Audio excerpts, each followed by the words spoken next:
안녕하세요. 저는 엔세이지에서 지금 CSO를 하고 있는 이재석이라고 합니다. 소개해 주셨다시피 저는 이제 유전자 가위에 대한 연구들을 굉장히 다양한 분야에서 하고 있습니다. 그래서 이를 통해서 실제 어떻게 이제 상업화까지 하는지에 대한 이야기들을 좀 오늘 드릴 수 있을 것 같고요. 기본적으로 유전자 가위가 어떤 내용인지부터 시작을 해서 현재 나와 있는 유전자 도구들의 종류들, 이런 내용들을 좀 전달 드릴 수 있을 것 같습니다.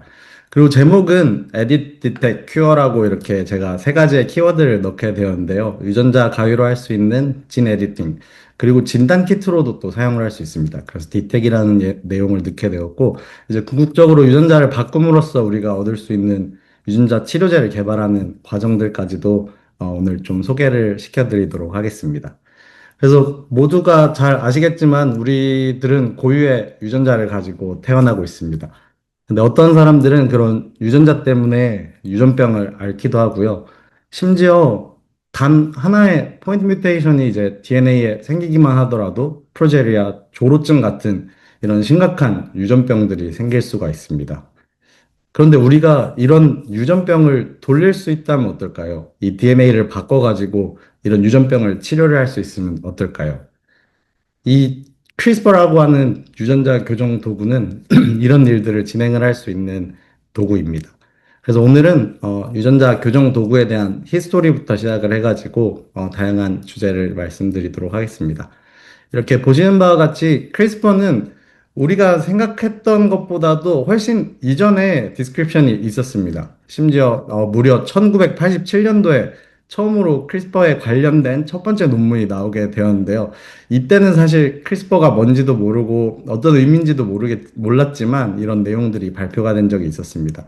그 후로 한참이 지난 이후에 2012년도에 이제 제니퍼 도드나랑 에마뉴엘 샤펜티에가 노벨상을 받게 되었던 이 연구인 크리스퍼 캐스9에 대한 연구가 이제 나오게 되었고요. 그리고 2013년도는 그 크리스퍼 캐스9을 가지고 휴먼셀에 처음으로 이제 처리를 해가지고 지노 에디팅을 이제 할 수 있게 되었습니다.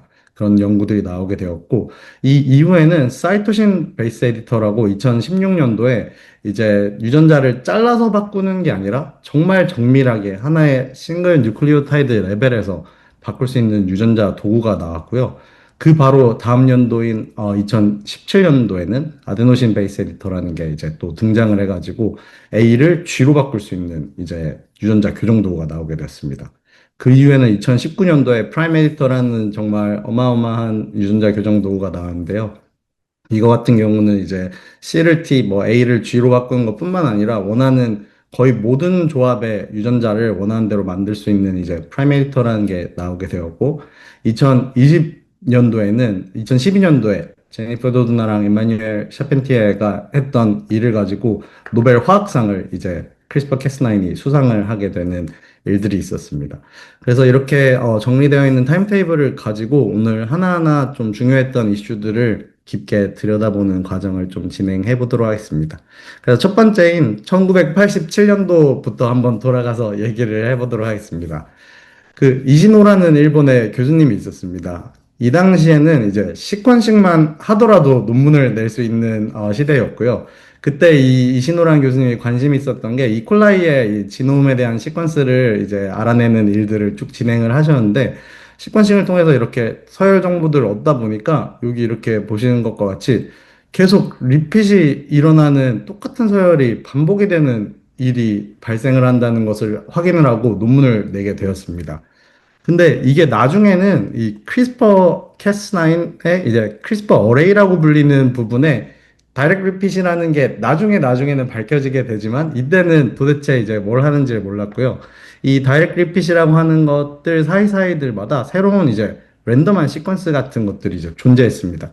그건 나중에 이제 우리가 부르는 스페이서라고 부르는 이런 시퀀스인데요. 그때 당시는 도대체 이게 어떤 것을 의미를 하는지는 모르겠지만 이런 특이한 서열이 반복적으로 나타납니다. 라는 연구가 1987년도에 나오게 되었습니다.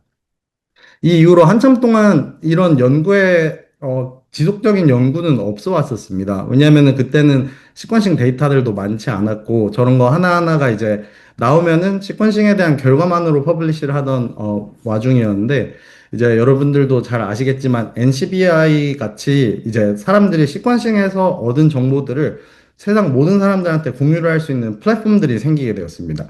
그래서 내가 뭐 이런 이콜라이도 해보고 박테리아도 해보고 이렇게 다양한 종류들의 시퀀싱에 대한 정보들이 올라오니까 이제 모이카 교수님이 같은 경우는 이 아까 반복되어 있던 다이렉트 리핏이라고 불리는 그 서열이 굉장히 궁금했었습니다. 그래서 그것과 비슷한 서열을 가지고 있는 게 또 이콜라이 말고 딴 데도 있을까 하면서 이 시퀀스들을 쭉 찾아보게 되었는데요.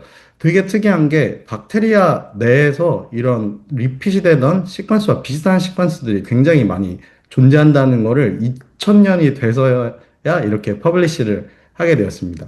근데 이때까지만 해도 이게 리핏은 존재를 하고 반복이 되는 건 아는데 도무지 이제 무슨 일을 하는지는 몰랐죠. 그러고 나서 이제 루드 얀센이라는 교수님과 함께 이 계속 반복되는 서열이 있다. Cluster Regularly Interspaced Palindromic Repeat의 약자입니다. 이것을 줄여가지고 크리스퍼라는 이름을 처음으로 이제 2002년도에 명명을 하게 되었습니다. 그 이후에는 이 반복 서열과 스페이서 시퀀스에 대해서 굉장히 두 분이 관심이 많으셨습니다. 그래서 이 리핏이라는 거는 아까도 보셨지만 많은 박테리아 종류에서도 발견되는 것들을 확인을 하게 되었고, 그러면은 도대체 이 랜덤으로 존재를 하고 있는 이 사이사이의 시퀀스들은 무엇일까라는 또 궁금증에 이제 모이카 교수님 계속 이 연구를 진행을 하셨는데요. 이것과 비슷한 시퀀스들은 어디에 존재하는지 확인을 해보니까 너무나 신기하게도 박테리오 페지들에서 이 똑같은 시퀀스들이 발견이 되게 되었습니다. 그러니까 박테리아 내에 있는 리핏 사이에 있는 스페이서 시퀀스들이 박테리오 페지에서 똑같은 시퀀스들이 발견이 되었습니다. 이 박테리오 페지는 박테리아를 감염시키는 바이러스거든요.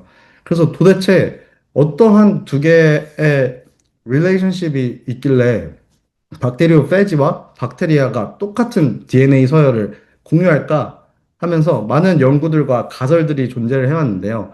그것에 대한 첫 번째로 증명을 했던 논문이 2007년도에 제 기억하기로는 이 사이언스였던 것 같은데 사이언스에 이제 처음으로 공개가 됩니다. 이 크리스퍼라는 시스템은 어떻게 작동하는지는 아직 모르겠지만 이 박테리아 자체의 이뮨 시스템이다라는 이제 연구가 최초로 등장하고 있습니다. 근데 이게 그냥 이제 이네이트하게 가지고 있는 게 아니라 어댑티브 이뮨 시스템이라는 것을 밝히게 되었고 이제 보시게 되면은 오른편에 존재하고 있는 게 이제 박테리아의 시퀀스이고요. 왼쪽이 박테리오 페지의 두 종류의 시퀀스입니다. 그래서 아까 말씀드렸던 이 다이렉트 리핏과 스페이서, 어떤 반복되는 리핏 사이에 스페이서들이 이렇게 존재를 하고 있는데요. 이 사이에 이 호바츠라는 교수님이 이 박테리오 페지의 시퀀스를 아무거나 따다가 이 리핏 사이에다가 이렇게 넣어 본 다음에 박테리오 페지를 다시 감염을 시켜보는 형태의 실험을 한 겁니다. 그래서 보시는 바와 같이 여기 뭐 예를 들면은 S3라는 시퀀스를 이 다이렉트 리핏 사이에 이렇게 넣어봤습니다.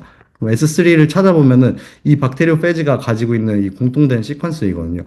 이거를 그 사이에 넣고 감염을 시키니까 보시면은 감염이 잘 되지가 않습니다. 이런 결과를 보고 이 메커니즘이 어떻게 작동하는지는 모르겠지만 그 리핏 사이에 이 서열을 넣으니까 박테리오 페지들이 박테리아를 감염시키지 못한다. 라는 이런 이제 어댑티브 이뮨 시스템이라는 것을 처음으로 증명을 하게 된 일이 있었습니다. 그 이후로 3년 뒤인 2010년도에 이제 무에누 교수님은 이 크리스퍼 캐스라는 시스템이 DNA를 자르면서 일어나는 이뮨 시스템이다라는 것을 증명을 하게 되었고요. 박테리오 페지들이 바이러스이기 때문에 감염을 시킬 때 자기의 DNA를 이제 박테리아 안으로 넣게 됩니다. 그러면은 들어온 외부의 DNA를 잘라가지고 스스로를 보호를 한다라는 이 논문을 이제 내게 되면서 이 크리스퍼 시스템은 박테리아의 이뮨 시스템이고 박테리오 페지의 공격을 막기 위해서 외부의 DNA를 자르는 시스템이라는 게 밝혀지게 되는 형태가 되는 것입니다. 그러고 나서 2012년도에 이제 대망의 논문이 나오게 되는데요. 에마뉴엘 샤펜티에와 제니퍼 도드나가 이 크리스퍼 시스템을 가지고 이제 연구를 진행을 하게 되었습니다. 그래서 이때까지는 뭐 자르는 건 알았지만 도대체 어떠한 컴포넌트들이 가장 중요한 컴포넌트며 어떠한 컴플렉스를 형성을 해야지 얘네들이 정말 자르는지 이런 것들에 대한 연구들이 굉장히 심도 있게 들어왔고요. 지금 우리가 알고 있는 것처럼 이 캐스9이라는 단백질이 존재를 했어야 되고 그리고 크리RNA라는 게 있습니다. 크리스퍼 RNA의 약자인데요. 크리RNA라는 RNA가 하나가 있어야 되고 사실은 요즘 많은 분들이 sgRNA라고 싱글 가이드 RNA라고 부르지만 실제로는 트레이스 RNA라고 부르는 추가의 RNA가 하나가 더 있어야 됩니다. 그래서 이렇게 크리RNA 하나, 트레이스 RNA 하나, 그리고 캐스9 단백질 이런 컴포넌트들이 형성이 되었을 때 이제 DNA를 잘라낼 수 있다는 것들을 확인을 하게 되었고요. DNA는 두 가지 스트랜드를 가지고 있습니다. 그래서 이제 각각의 도메인들이 하나에 하나의 스트랜드를 자른다는 것들도 밝히게 되었고, 이 제니퍼 도드너와 에마뉴엘 샤펜티에는 이 크리RNA와 트레이스 RNA에 이렇게 링커를 하나를 붙여가지고 이제 싱글로 만드는 일들도 진행을 하게 되었습니다. 그래서 우리가 두 가지 RNA가 필요 없이 한 가지로 이어져 있는 싱글 가이드 RNA, sgRNA라고 불리는 이 형태를 만들게 되면서 아주 손쉽게 유전자 교정을 할 수 있는 툴을 개발을 하게 된 것이죠. 근데 이때까지 뭐 유전자 교정 도구가 없었던 거는 아닙니다. 이때까지 존재해왔던 게 징크핑거 뉴클레이즈라는 유전자 교정 도구도 존재를 했고 탈렌이라고 하는 유전자 교정 도구도 존재를 했었습니다. 근데 얘네 같은 경우는 이제 단백질로만 이루어져 있습니다. 그래서 단백질들이 이 타겟을 하고 싶어 하는 시퀀스를 이제 모티프들이 인식을 해가지고 하나하나를 이제 시퀀스를 인식을 하고 거기에 자를 수 있는 포크원이라는 엔자임을 달아서 자르는 일들을 진행을 했었는데요. 이거의 가장 큰 단점은 제가 원하는 타겟 사이트를 바꿀 때 이 프로틴 자체를 완전히 다시 디자인을 해야 합니다. 그래서 예를 들어 제가 여기를 타겟을 하고 싶었지만 딱 한 베이스만 한 칸만 앞으로 타겟을 바꾸고 싶어도 완전히 단백질을 리디자인을 해야 된다는 굉장히 번거로운 과정이 있었는데 이 RNA 가이디드 엔도뉴클레이즈 같은 경우는 타겟을 하고 있는 우리가 스페이서라고 부르는 이 20 뉴클레오타이드만 손쉽게 바꿈으로써 이제 원하는 타겟을 바꿀 수 있는 굉장히 심플하고 쉬워지는 형태의 유전자 교정 도구를 개발을 하게 되었습니다. 그리고 이 공로를 인정을 받아서 2020년도에 이제 노벨 화학상을 수상을 하게 되었습니다. 그런데 이 연구는 사실 뭐 휴먼 셀에서 진행을 하진 않았었습니다. 그렇기 때문에 이런 연구가 2012년도에 발표를 하고 나가지고 또 다른 연구들이 진행이 되어 오긴 했었는데요. 그 전에 이제 이 컨셉들 한 번 더 정리를 드리자면은 이 크리스퍼라는 시스템 같은 경우는 이 박테리오 페지의 이 인펙션을 막기 위해서 박테리아가 가지고 있는 이민 시스템입니다. 그래서 박테리오 페지 같은 경우는 박테리아를 감염시키면서 자기의 이 DNA를 이제 넣게 되는데요. DNA의 특정한 위치들을 이제 박테리아 자체가 이렇게 스페이서로 자기의 지놈상에 저장을 하게 됩니다. 그러고 나서 아까 말씀드렸던 이 repeat, direct repeat이라는 시퀀스를 이제 중간중간에 가지고 있는데요. 이러한 형태를 우리는 CRISPR 어레이라고 부르고 있습니다. 그래서 이렇게 저장되어 있는 CRISPR 어레이 내에서 이제 트랜스크립션을 통해 가지고 이렇게 쭉 길게 pre-cRNA라는 형태의 cRNA가 나오게 되고요. 아까 이제 제니퍼 도드나랑 에마뉴엘 샤펜테가 밝혔듯이 이 트레이스 RNA가 또 굉장히 중요한 요소입니다. 이렇게 pre-cRNA가 나오고 난 다음에 트레이스 RNA가 와가지고 여기에 다이렉트 리피트 시퀀스와 이 하이브리다이징을 이제 진행을 하게 되면은 이 내부에 존재하고 있는 RNase 3에 의해서 이 부분들이 이렇게 탁탁 잘리게 돼서 머추어한 폼으로 이제 들어오는 DNA를 자를 준비를 하는 컴플렉스를 이제 형성을 하게 됩니다. 그러고 나서 이 박테리오 페이지의 DNA를 발견을 하게 된다면은 이렇게 더블 샌드 브레이크를 일으키면서 바이러스의 DNA를 잘라버리면서 보호를 하는 일들을 진행을 하게 됩니다. 그리고 아까 말씀드렸다시피 2012년도에 있었던 실험은 사실 휴먼 셀에서 진행을 하진 않았던 이 컨셉적인 이야기였습니다. 그래서 이 논문이 발표되고 나자마자 이제 서울대 김진수 교수님 그리고 MIT의 팽장 그룹에서 바로 이 크리스퍼 캐스9 시스템을 가져와 가지고 사람 세포에다가 쳐서 정말 이게 지놈을 바꾸는지 유전자를 변형을 시키는지를 테스트를 해보는 연구들이 나오게 되었고요. 실제로 이제 원하는 타겟을 정확하게 타겟을 해서 이 더블 스탠드 브레이크를 일으키게 되니까 이렇게 유전자가 변하는 일들을 확인을 해보는 일들이 2013년도에 나오게 되었습니다. 그런데 그 더블 스탠드 브레이크가 일어나면은 도대체 어떤 일들이 일어나길래 우리가 유전자를 바꿀 수 있다고 이야기를 하는 걸까요? 실제로 우리가 원하는 곳을 가이드 RNA의 스페이서를 바꿔가면서 타겟을 하게 되면은 정확한 위치에 이 유전자 가위는 DNA 양쪽 가닥을 자르게 됩니다. 이렇게 잘려진 DNA는 자기만의 리페어 메커니즘을 통해서 복원을 시도를 하게 되는데요. 그 복원을 하는 형태 중에 하나로 이렇게 유전자가 변하게 되는 일들이 있습니다. 가장 대표적으로 말을 하고 있는 거는 Non-Homologous End Joining이라는 시스템의 리페어 시스템입니다.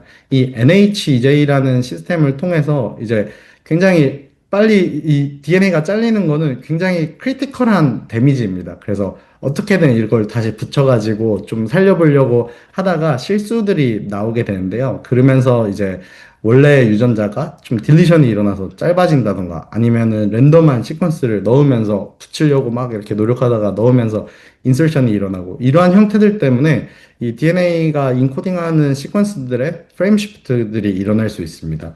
그러한 과정들을 통해서 진 낙아웃을 진행을 할 수 있고요. 그리고 이러한 형태들은 사실 그 DNA 리페어가 너무 안 좋아서 일어나는 형태는 아닙니다. 이게 잘린 DNA는 사실 리페어를 굉장히 잘합니다. 그래서 딱 한번 잘리고 나면은 다시 굉장히 정확하게 DNA를 리페어를 합니다. 근데 리페어를 하게 되면은 또다시 크리스퍼의 타겟이 되게 됩니다. 온전한 시퀀스가 되기 때문에요. 그래서 다시 리페어가 된 거를 또 크리스퍼가 가서 자르게 되고 다시 고치고 자르게 되고 고치고 자르고 고치고 자르고 하다가 실수를 하게 되면은 타겟 시퀀스가 변하기 때문에 생존을 하게 되는 형태가 됩니다. 그런 식으로 이제 이루어지는 이 진 낙아웃의 과정이라고 생각을 해주시면 되겠고요. 또 다른 과정은 호몰로지 다이렉티드 리페어라고 불리는 과정입니다. 이 더블 샌드 브레이크가 일어나게 되면은 이 주변에 도너 DNA라고 양쪽에 호몰로지 암이라고 부르는 동일한 시퀀스를 가지고 있는 거를 약간 시스터 크로마틴을 가져와서 쓰듯이 얘네들을 가지고 이게 우리가 가졌던 원래 시퀀스였던 것 같아 하면서 자기의 DNA로 흡수를 해가지고 치료를 하는 과정을 또 거칠 수가 있습니다. 그래서 우리가 자르면서 이 시퀀스와 비슷한 시퀀스를 가지고 있는 도너 DNA라는 걸 하나를 더 넣어주게 되면은 이 원하는 자리에다가 이 리페어를 유도를 할 수 있게 되겠고 이런 걸 통해서 우리가 원하는 대로 진을 넣거나 뭐 잘못되어 있는 진을 코렉션을 하거나 하는 방식으로 쓸 수 있게 되는 과정들이 있습니다. 그래서 이러한 식으로 우리는 지놈 에디팅을 만들어낼 수 있습니다. 그리고 이게 뭐 DNA를 더블 샌드 브레이크를 자른다라는 말들은 많이 들어봤는데 이 영상은 실제로 이 캐스9이 DNA를 자르는 영상입니다. 이게 제가 굉장히 좋아하는 영상인데요. 2017년도에 이 누레키 그룹에서 처음으로 이 아토믹 포스 마이크로스코피를 가지고 DNA를 실제 자르는 영상을 찍었습니다. 그래서 이제 이게 줄이 DNA이고요. 이 캐스9이 바인딩을 해가지고 DNA를 잘라내는 과정입니다. 이런 식으로 이제 실제로 더블 샌드 브레이크가 일어나는 과정을 영상으로 담았습니다.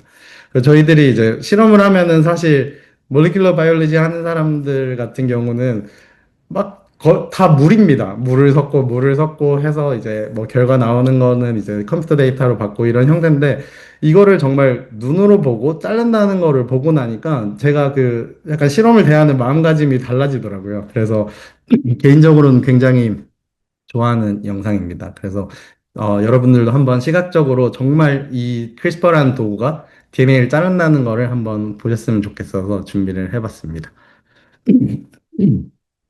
자, 그러면은 이 가이드 RNA라고 불렀던 이 가이드 RNA를 어떻게 디자인을 하는지 우리가 원하는 타겟을 어떻게 찾아서 만드는지에 대한 이야기를 좀 더 해드릴 수 있으면 약간 프랙티컬한 정보를 드릴 수 있을 것 같아서 오늘 준비를 해봤고요.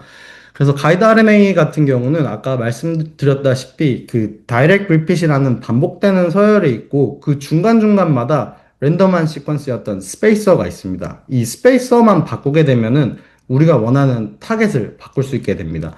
그래서 예를 들어 우리가 PCSK9이라는 유전자를 한번 잘라보고 싶다라고 했을 때 어디서부터 출발을 해서 이제 잘라보는지에 대한 과정들을 설명을 드릴 텐데요.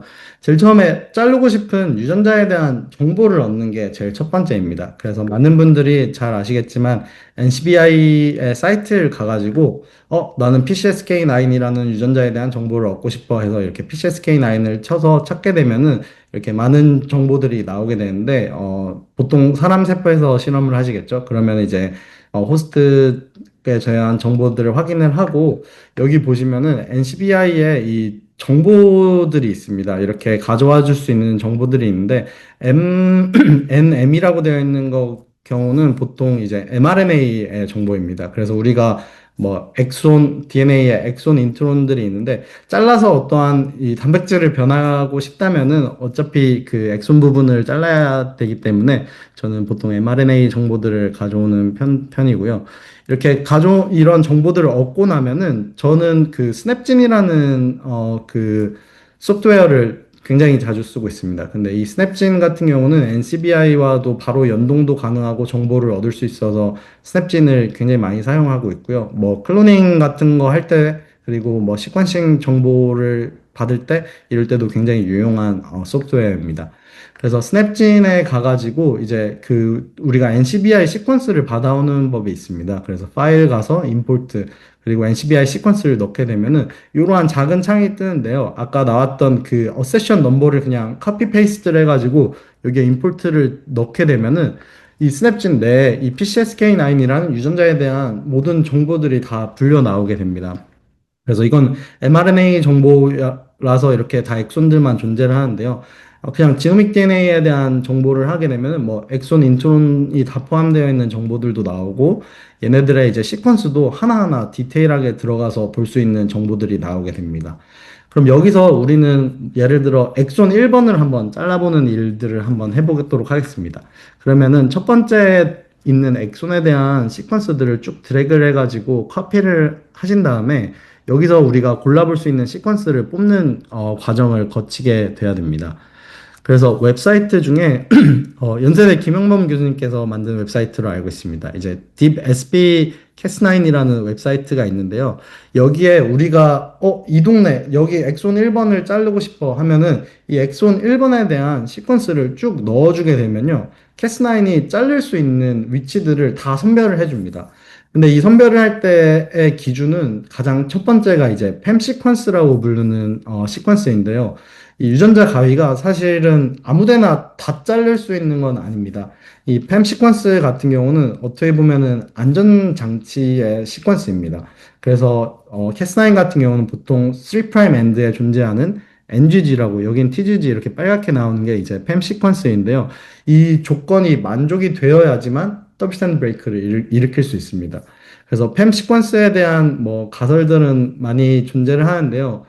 왜 팸 시퀀스가 존재를 하는지에 대한 이유들이 많은데, 요즘 많은 사람들이 하는 얘기는 자기 자신을 안 자르기 위한 이제 보호장치라는 말들을 많이 하고 있습니다. 그래서 박테리아들이 이 리핏 사이에 스페이서를 가지고 있는데, 얘네들도 결국에 또 타겟이 될 수 있거든요. 자기가 자기 스스로를 잘라낼 수가 있습니다. 그래서 그걸 막기 위한 시퀀스라고 이제 NGG라는 게 존재를 하고 있는데, 아무튼 이 NGG라는 이 팸 시퀀스들이 존재하는 곳들마다 스페이서를 뽑아주게 되고, 그리고 인식을 하는 서열이 20베이스 페어입니다. 근데 이 20베이스 페어가 아무렇게나 다 잘 자르는 게 아니고, 어떠한 서열은 잘 자르고, 어떠한 서열은 잘 못 자르고 이럽니다. 이 서열 디펜던트한 게 굉장히 크고요. 또 뭐 크로마틴, 뭐 히스톤 뭐 이런 것들이 또 영향을 끼치기도 합니다. 그래서 김용범 교수님께서 그런 프레딕션 툴을 다 제작을 하셔서 우리는 정말 편하게 그 엑손 시퀀스만 딱 넣어주게 되면은 이런 형태로 스페이서를 쫙 뽑아주게 되고요. 심지어 예상되는 이 그 스코어도 나오게 됩니다. 그래서 이 스코어 순서대로 점수가 높으면은 잘 잘릴 가능성이 굉장히 높은 타겟이라고 생각을 되면 되겠습니다.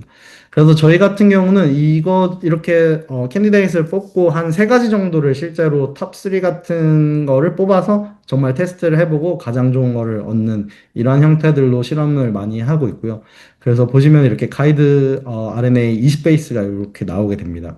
그래서 다시 제가 이제 인풋을 넣었던 시퀀스에 매칭을 해보면은, 아, 이 자리구나, 이렇게 알 수 있는 형태를 가질 수 있게 됩니다. 이런 식으로 원하는 타겟을 자를 수 있는 그 스페이서 시퀀스를 뽑는 방법이라고 생각을 해주시면 되겠고, 그 다음에는 얘를 이제 클로닝을 해서 넣어야 됩니다. 그럼 이게 굉장히 티피컬한 sgRNA의 이 스트럭처인데요. U6 프로모터 하에 이렇게 스페이서를 넣을 수 있는 이 스페이스 시퀀스가 있고요. 이 뒤에 이 스캐폴드가 있습니다. 이 스캐폴드가 즉 그 다이렉트 리핏 시퀀스라고 생각을 해주시면 되겠습니다. 그래서 여기 20베이스만 그냥 아까 나왔던 캔디데이트로 그냥 바꿔주는 클로닝을 진행을 하면 됩니다. 그러면은 저희는 모든 준비가 끝나게 되는 형태인 거죠. 그래서 이렇게 얻은 스페이서를 바꿔서 준비한 가이드 RNA 그리고 cas9을 발현하는 벡터 두 개를 이제 저희 같은 경우는 리포펙타민을 많이 쓰고 있습니다. 리포펙타민을 사용을 해가지고 핵 293T 세포에 가장 많이 사용을 하는데요. 저희 같은 경우는 어떤 뭐 피노타입을 보는 일들보다는 조금 더 툴 개발을 많이 하는 형태입니다. 그래서 트랜스펙션이 가장 잘 되는 세포들을 가지고 진행을 하는 편이고, 리포펙타민 2000, 그리고 뭐 3000 쓰시는 분들도 계실 텐데, 핵 293T 같은 경우는 거의 100% 근접하게 트랜스펙션이 되게 됩니다. 그래서 이렇게 만들어진 벡터 두 개를 그냥 트랜스펙션을 하고 72시간 정도 기다린 다음에 지노믹 DNA를 추출을 해가지고 이제 정말 에디팅이 되었는지를 검증하는 일들을 진행을 하게 되는데요. 사실 지노믹 DNA 전체를 보는 일은 굉장히 힘든 일입니다. 그 돈도 많이 들고요. 시간도 오래 걸리고 이제 리드 수도 굉장히 낮습니다. 그래서 보통 저희들은 어떻게 일을 진행을 하냐면은 어디를 잘라야 되는지를 우리가 디자인을 하고 만들었기 때문에 자르려고 하는 그 리즌들이 있습니다. 그래서 그 부분들만 증폭을 해가지고 보는 형태들로 진행을 하고 있습니다. 그래서 지노믹 DNA를 뽑고 나서 전체를 뭐 홀지놈 시퀀싱을 돌리는 게 아니라 그 부분들을 앰플리파이 할 수 있는 PCR 프라이머를 짜고 라이브러리 프랩을 해가지고 얘네들을 이제 타겟티드 딥 시퀀싱이라고 부르는 NGS인데요. 이런 이제 마이식 미니식, 아이식 같은 시퀀싱 머신을 이렇게 돌려서 분석을 하게 됩니다. 그러면은 이것과 같은 이제 인델이라고 아까 말씀드렸던 랜덤한 인서션과 딜리션의 프리퀀시를 얻을 수 있게 돼서 걔네들 이제 계산을 하면은 몇 퍼센트나 잘랐는지 얼마나 지놈이 그 에디팅이 되었는지에 대한 결과들을 얻어볼 수 있게 됩니다. 근데 사실 우리가 이제 알려져 있는 패스제닉 제네틱 베리언트들을 다 모아놓은 이 파이 차트인데요. 이게 제가 알기로 2019년도에 나왔던 차트라 지금은 아마 숫자가 더 많이 올라가 있긴 할 겁니다. 근데 이 차트를 보시게 되면은 우리가 알고 있는 이 유전병에 대한 이 원인들이 생각보다 트랜지션 포인트 뮤테이션 그리고 트랜스버전 포인트 뮤테이션 즉 SNP죠, SMP. 엄청나게 크게 유전자가 막 망가지고 변하고 뭐 없어지고 이래서 생기는 병보다는 정말 하나의 뉴클레오타이드가 딴 걸로 바뀌거나 하는 경우들이 50%를 차지할 만큼 굉장히 큽니다.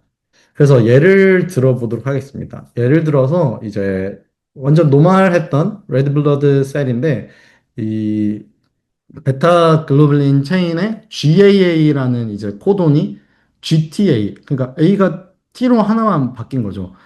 이렇게 변했을 때 일어날 수 있는 게 이런 시클셀 아네미아 같은 질병이 일어날 수 있습니다. 막 어마어마하게 크게 유전자에 문제가 있는 것도 아닌데 단 하나의 문제로 이렇게 적혈구가 낫 형태로 변하는 많이 들어보셨던 시클셀 아네미아 같은 질병들을 일으킬 수도 있고요. 그리고 또 다른 예로 아까 제가 보여드렸던 프로제리아라는 게 있습니다. 그런 경우는 LMNA 진의 1824번째 뉴클리오타이드의 C가 그냥 T로만 바뀌어져 있을 뿐인데 이렇게 뭐 10배 이상 빨리 늙는 조로증이라 불리는 프로제리아라는 형태들이 생길 수 있게 되었습니다. 그래서 사람들은 이제 이 질병을 치료함에 있어서 우리가 뭐 어마어마하게 DNA를 막 잘라서 크게 바꿔야 되고 이런 것보다 정말 하나의 뉴클레오타이드만 우리가 원하는 대로 바꿀 수 있다면은 아까 알려진 질병들의 50%를 치료할 수 있는 게 아닐까라는 생각에 그런 쪽에 이제 연구들이 많이 진행이 되어 왔습니다. 그래서 그 하버드의 데이비드 류라는 교수님은 이 DNA의 리라이트라는 개념을 가지고 새로운 유전자 교정 도구들을 크리스퍼를 베이스로 해서 이제 만들게 되었습니다. 2016년도에 등장한 이 사이토신 베이스 에디터라는 게 있는데요. 이거에 대한 이야기를 조금 드려보도록 하겠습니다. 이 사이토신 베이스 에디터는 다시 이 그림을 보시게 되면은 캐스나인 단백질을 사용을 하고 있습니다. 이 캐스나인 단백질을 사용을 하고 있는데 몇 가지의 단백질들을 이 캐스나인에 퓨전을 시키게 되면서 조금 더 다른 일을 할 수 있도록 유도를 하는 겁니다. 그래서 이 크리스퍼 캐스나인이라는 툴은 당연히 원하는 곳에 가서 더블 스탠드 브레이크를 일으키지만 이 데이비드 류 교수님 같은 경우는 원하는 곳에 간다고에 대한 초점을 많이 맞추셨습니다. 그러니까 우리가 자르는 것도 중요하지만 원하는 곳에 가서 다른 일을 또 하게끔 만들 수 있지 않을까? 어떤 특정한 다른 엔자임을 붙이게 된다면은 우리가 어느 지놈이든 원하는 위치를 잡고 이런 다른 엔자임을 통해서 다른 일을 만들어낼 수 있지 않을까라는 거에 포커스를 맞췄고요. 첫 번째로 진행했던 게 이제 사이티딘 디아미네이즈라는 걸 달아가지고 이제 새로운 툴을 만들게 되게 됐습니다. 이 사이티딘 디아미네이즈 같은 경우는 하는 일은 굉장히 단순합니다. 디아미네이즈이고요. 사이티딘을 찾아서 여기에 이제 아민 그룹을 날리는 일을 하고 있습니다. 그래서 이게 날리게 되면은 우리딘이라는 형태로 변하게 되는데 얘는 결국에 이제 T로 DNA 리플리케이션과 리페어에 의해서 변하는 일이 발생을 하게 됩니다. 그래서 이게 제일 처음에 나왔던 사이토신 베이스 에디터인데요. 처음에는 이 캐스9을 데드폼으로 만들게 됩니다. 그러니까 우리는 이 사이티딘 디아미네이즈가 하는 일만을 하게 만들고 싶고 DNA를 안 잘랐으면은 좋겠어 해가지고 자르는 카탈틱 도메인들을 다 부신 원하는 위치만 찾아갈 수 있는 데드폼의 캐스9을 만들게 됐고 거기에 이제 사이티딘 디아미네이즈를 붙이게 되는데 그러면은 이제 원하는 곳에 이제 정확히 가가지고 이렇게 알루프라고 말하는 이제 타겟 DNA와 가이드 RNA가 하이브리다이제이션을 하고 반대쪽 스트랜드의 DNA가 노출이 되는 이 형태를 알루프라고 말을 하고 있습니다. 이런 알루프의 형태를 형성을 하게 되게 됩니다. 그러고 나면은 이 사이티닌 디아미네이즈가 C를 찾아가가지고 U로 변화시키는 일들을 진행을 하게 되는데 굉장히 재밌는 게 이 사이티닌 디아미네이즈는 싱글 스트랜드 DNA에서만 작동을 하는 엔자임입니다. 그래서 이렇게 RNA와 하이브리다이제이션을 하고 있는 DNA 스트랜드는 건드릴 수가 없고요. 이렇게 노출되는 싱글 스트랜드 DNA인 반대편 스트랜드 DNA에서 존재하는 심한 이제 디아미네이션을 진행을 할 수 있게 됩니다. 그래서 이렇게 디아미네이션을 하고 나면은 U로 변하게 되고 이 U가 DNA 리플리케이션, 리페어에 의해서 결과적으로 T로 바뀌게 됩니다. 그러면은 C가 T로 바뀌는 이 현상을 만들어낼 수 있는 거죠. 그래서 이 메커니즘을 다시 한번 정리를 드리고 이 베이스 에디터 내에서도 몇 가지 버전들이 있습니다. 그 내용을 다시 정리를 한다면은 이 C와 G가 이렇게 페어를 이루고 있으면은 이 베이스 에디터에 의해서 이 C가 이제 G로 변하게 됩니다. 이렇게 G가 변하게 되면은 사실은 이 또 다른 DNA 리페어에 의해서 이게 다시 C로 돌리기도 합니다. 이 돌아가는 게 사실은 더 많은 일들이죠. 그래서 다시 CG로 바뀌기도 하는데 여기에서 데드폼이었던 이 캐스9을 닉을 일으킬 수 있는 즉 한쪽 스트랜드를 잘라낼 수 있는 형태로 바꾸게 되면은 여기에 G가 있는 부분에만 이렇게 DNA가 잘리게 됩니다. 그럼 잘리면은 얘네들이 빨리 이제 잘렸기 때문에 리페어를 진행을 해야 되는데 이 리페어를 진행을 할 때 반대 스트랜드를 믿고 템플릿을 삼아서 리페어를 진행을 하게 됩니다. 그러면 이 잘리는 현상에 의해서 이 유로 변환 스트랜드를 이게 나의 원래 스트랜드였던 것 같아 하면서 여기를 채워넣게 되는 형태로 이제 가게 되고 그런 형태의 결과물로 이렇게 T로 변하는 확률을 올리는 버전까지 나오게 되었고요. 그를 통해서 아까 그 자르는 니킹을 하는 버전이 B3입니다. 그래서 이 B3 같은 경우는 기존의 베이스 에디터보다 훨씬 더 에디팅 프리퀀시가 올라가는 형태들을 확인을 할 수 있게 됩니다. 그래서 이 베이스 에디터 같은 경우는 기존에 우리가 접근하였던 DNA의 더블 스탠드 브레이크를 일으켜서 에디팅을 만드는 것이 아니라 정말 싱글 뉴클리오타이드 레졸루션으로 원하는 이제 뉴클리오타이드를 C를 T로 바꿀 수 있는 일을 만든 첫 번째 이제 도구였습니다. 그래서 다시 돌아가서 보시게 되면은 유전병의 50%는 정말 트랜지션, 트랜스버전, 포인 뮤테이션입니다. 근데 이 SNP들 안에서도 이 포션을 보게 되면은 방금 저희가 봤던 게 C2T의 베이스 에디터였죠. 이 C2T를 통해서 치료할 수 있는 이 유전병은 사실 이 SNP들 중에 14% 정도밖에 존재하지 않습니다. 근데 정말 신기하게도 거의 절반에 가까운 48%가 A를 G로 바꾸게 되면은 치료를 할 수 있는 이 SNP들인 것입니다. 그래서 사실 C2T보다는 A를 G로 바꾸면은 훨씬 더 써먹을 때가 많겠죠. 그래서 이 사이토신 베이스 에디터를 만든 다음에 데이비드 류 교수님은 또 이런 A를 G로 바꿀 수 있는 방법이 없을까 고민을 많이 하셨던 것 같습니다. 그래서 2017년도에 바로 다음 연도인데 아데닌 베이스 에디터라는 게 나오게 되었고요. 형태는 거의 동일합니다. 니케이즈 캐스9, 즉 이제 타겟 스트랜드만 그 자를 수 있는 니케이즈 형태를 사용을 하게 되었고요. 여기는 이제 사이티딘 디아미네이즈 대신에 아데노신 디아미네이즈를 사용을 해서 바꾸는 일들을 진행을 하게 되었는데 사실 이 아데노신 디아미네이즈도 똑같습니다. 이 아데노신의 아민 그룹을 이제 날려가지고 이노신이 되는데 이 이노신은 리페어 리플리케이션에 의해서 G로 바뀌는 형태가 되게 됐고 결국 A to G의 에디팅을 이야기를 할 수 있게 됩니다. 근데 이게 굉장히 아트라고 많이들 말을 하는 게 아데노신 디아미네이즈, 즉 싱글 스트랜드에 작동하는 아데노신 디아미네이즈는 자연계에 존재를 하고 있지 않았습니다. 그래가지고 이콜라이에 이제 테데이라는 어떠한 엔자임을 가지고 와가지고 걔를 이제 얘가 제가 알기로는 RNA에 작동을 하던 디아미네이즈인데요. 얘를 DNA에 작동을 하게끔 그 에볼루션을 엄청나게 많은 라운드를 거쳐서 할 수 있는 엔자임으로 만드는 일을 진행을 게 되었고요. 이거 한 번 한 번이 에볼루션 그 라운드입니다. 정말 굉장히 많은 라운드를 거쳐서 이게 정말 DNA에 작동을 하는 이 디아미네이즈를 만들어내게 되었고요. 얘를 이제 만듦으로써 사용을 해가지고 에디팅을 만들 수 있게 되었습니다. 그래서 AB 같은 경우도 사실 작동하는 메커니즘은 똑같습니다. 이렇게 만들어진 AB가 타겟 시퀀스를 찾아서 가서 알루프를 형성을 하게 되면은 한쪽 스트랜드가 이제 노출이 되겠죠. 이 노출되어 있는 싱글 스트랜드 DNA에 A를 타겟을 해가지고 아데노신 디아미네이즈가 이제 아민 그룹을 날려버리게 됩니다. 그럼 이노신으로 이제 남게 되고 이 이노신이 이제 리페어와 리플리케이션에 의해서 G로 변하는 형태로 A를 G로 바꿀 수 있는 결과를 얻을 수 있게 되었습니다. 그래서 이렇게 만들어진 이제 C2T, A2G를 만들 수 있는 두 가지의 베이스 에디터가 나오게 되었는데요. 그럼에도 불구하고 아까 소개해드렸던 이제 시클셀 아네미아 같은 경우는 이 T를 A로 바꿔야 되는 형태가 돼야 치료를 할 수 있습니다. 즉, 고칠 수 없는 질병인 거죠. 아직까지도 대부분의 유전병들이 저 두 가지의 툴만으로는 치료가 안 되는 경우들이 많았습니다. 그래서 데이비드 류 교수님은 또 한 번 새로운 툴을 또 만들게 되게 되었는데요. 2019년도에 이제 대망의 프라임 에디터라는 이 툴이 나오게 되었습니다. 그래서 뭐 메커니즘 같은 경우는 이제 완전히 새롭습니다. 완전히 새로운데 이 캐스9을 사용을 한다는 게 동일하고요. 이제 보시는 바와 같이 니킹을 하는 위치가 달라지고 여기에 이제 리버스 트랜스크립테이즈라는 단백질을 퓨전을 시켜가지고 조금 더 다른 일을 하게끔 만들어서 다른 메커니즘으로 고치게 되는데요.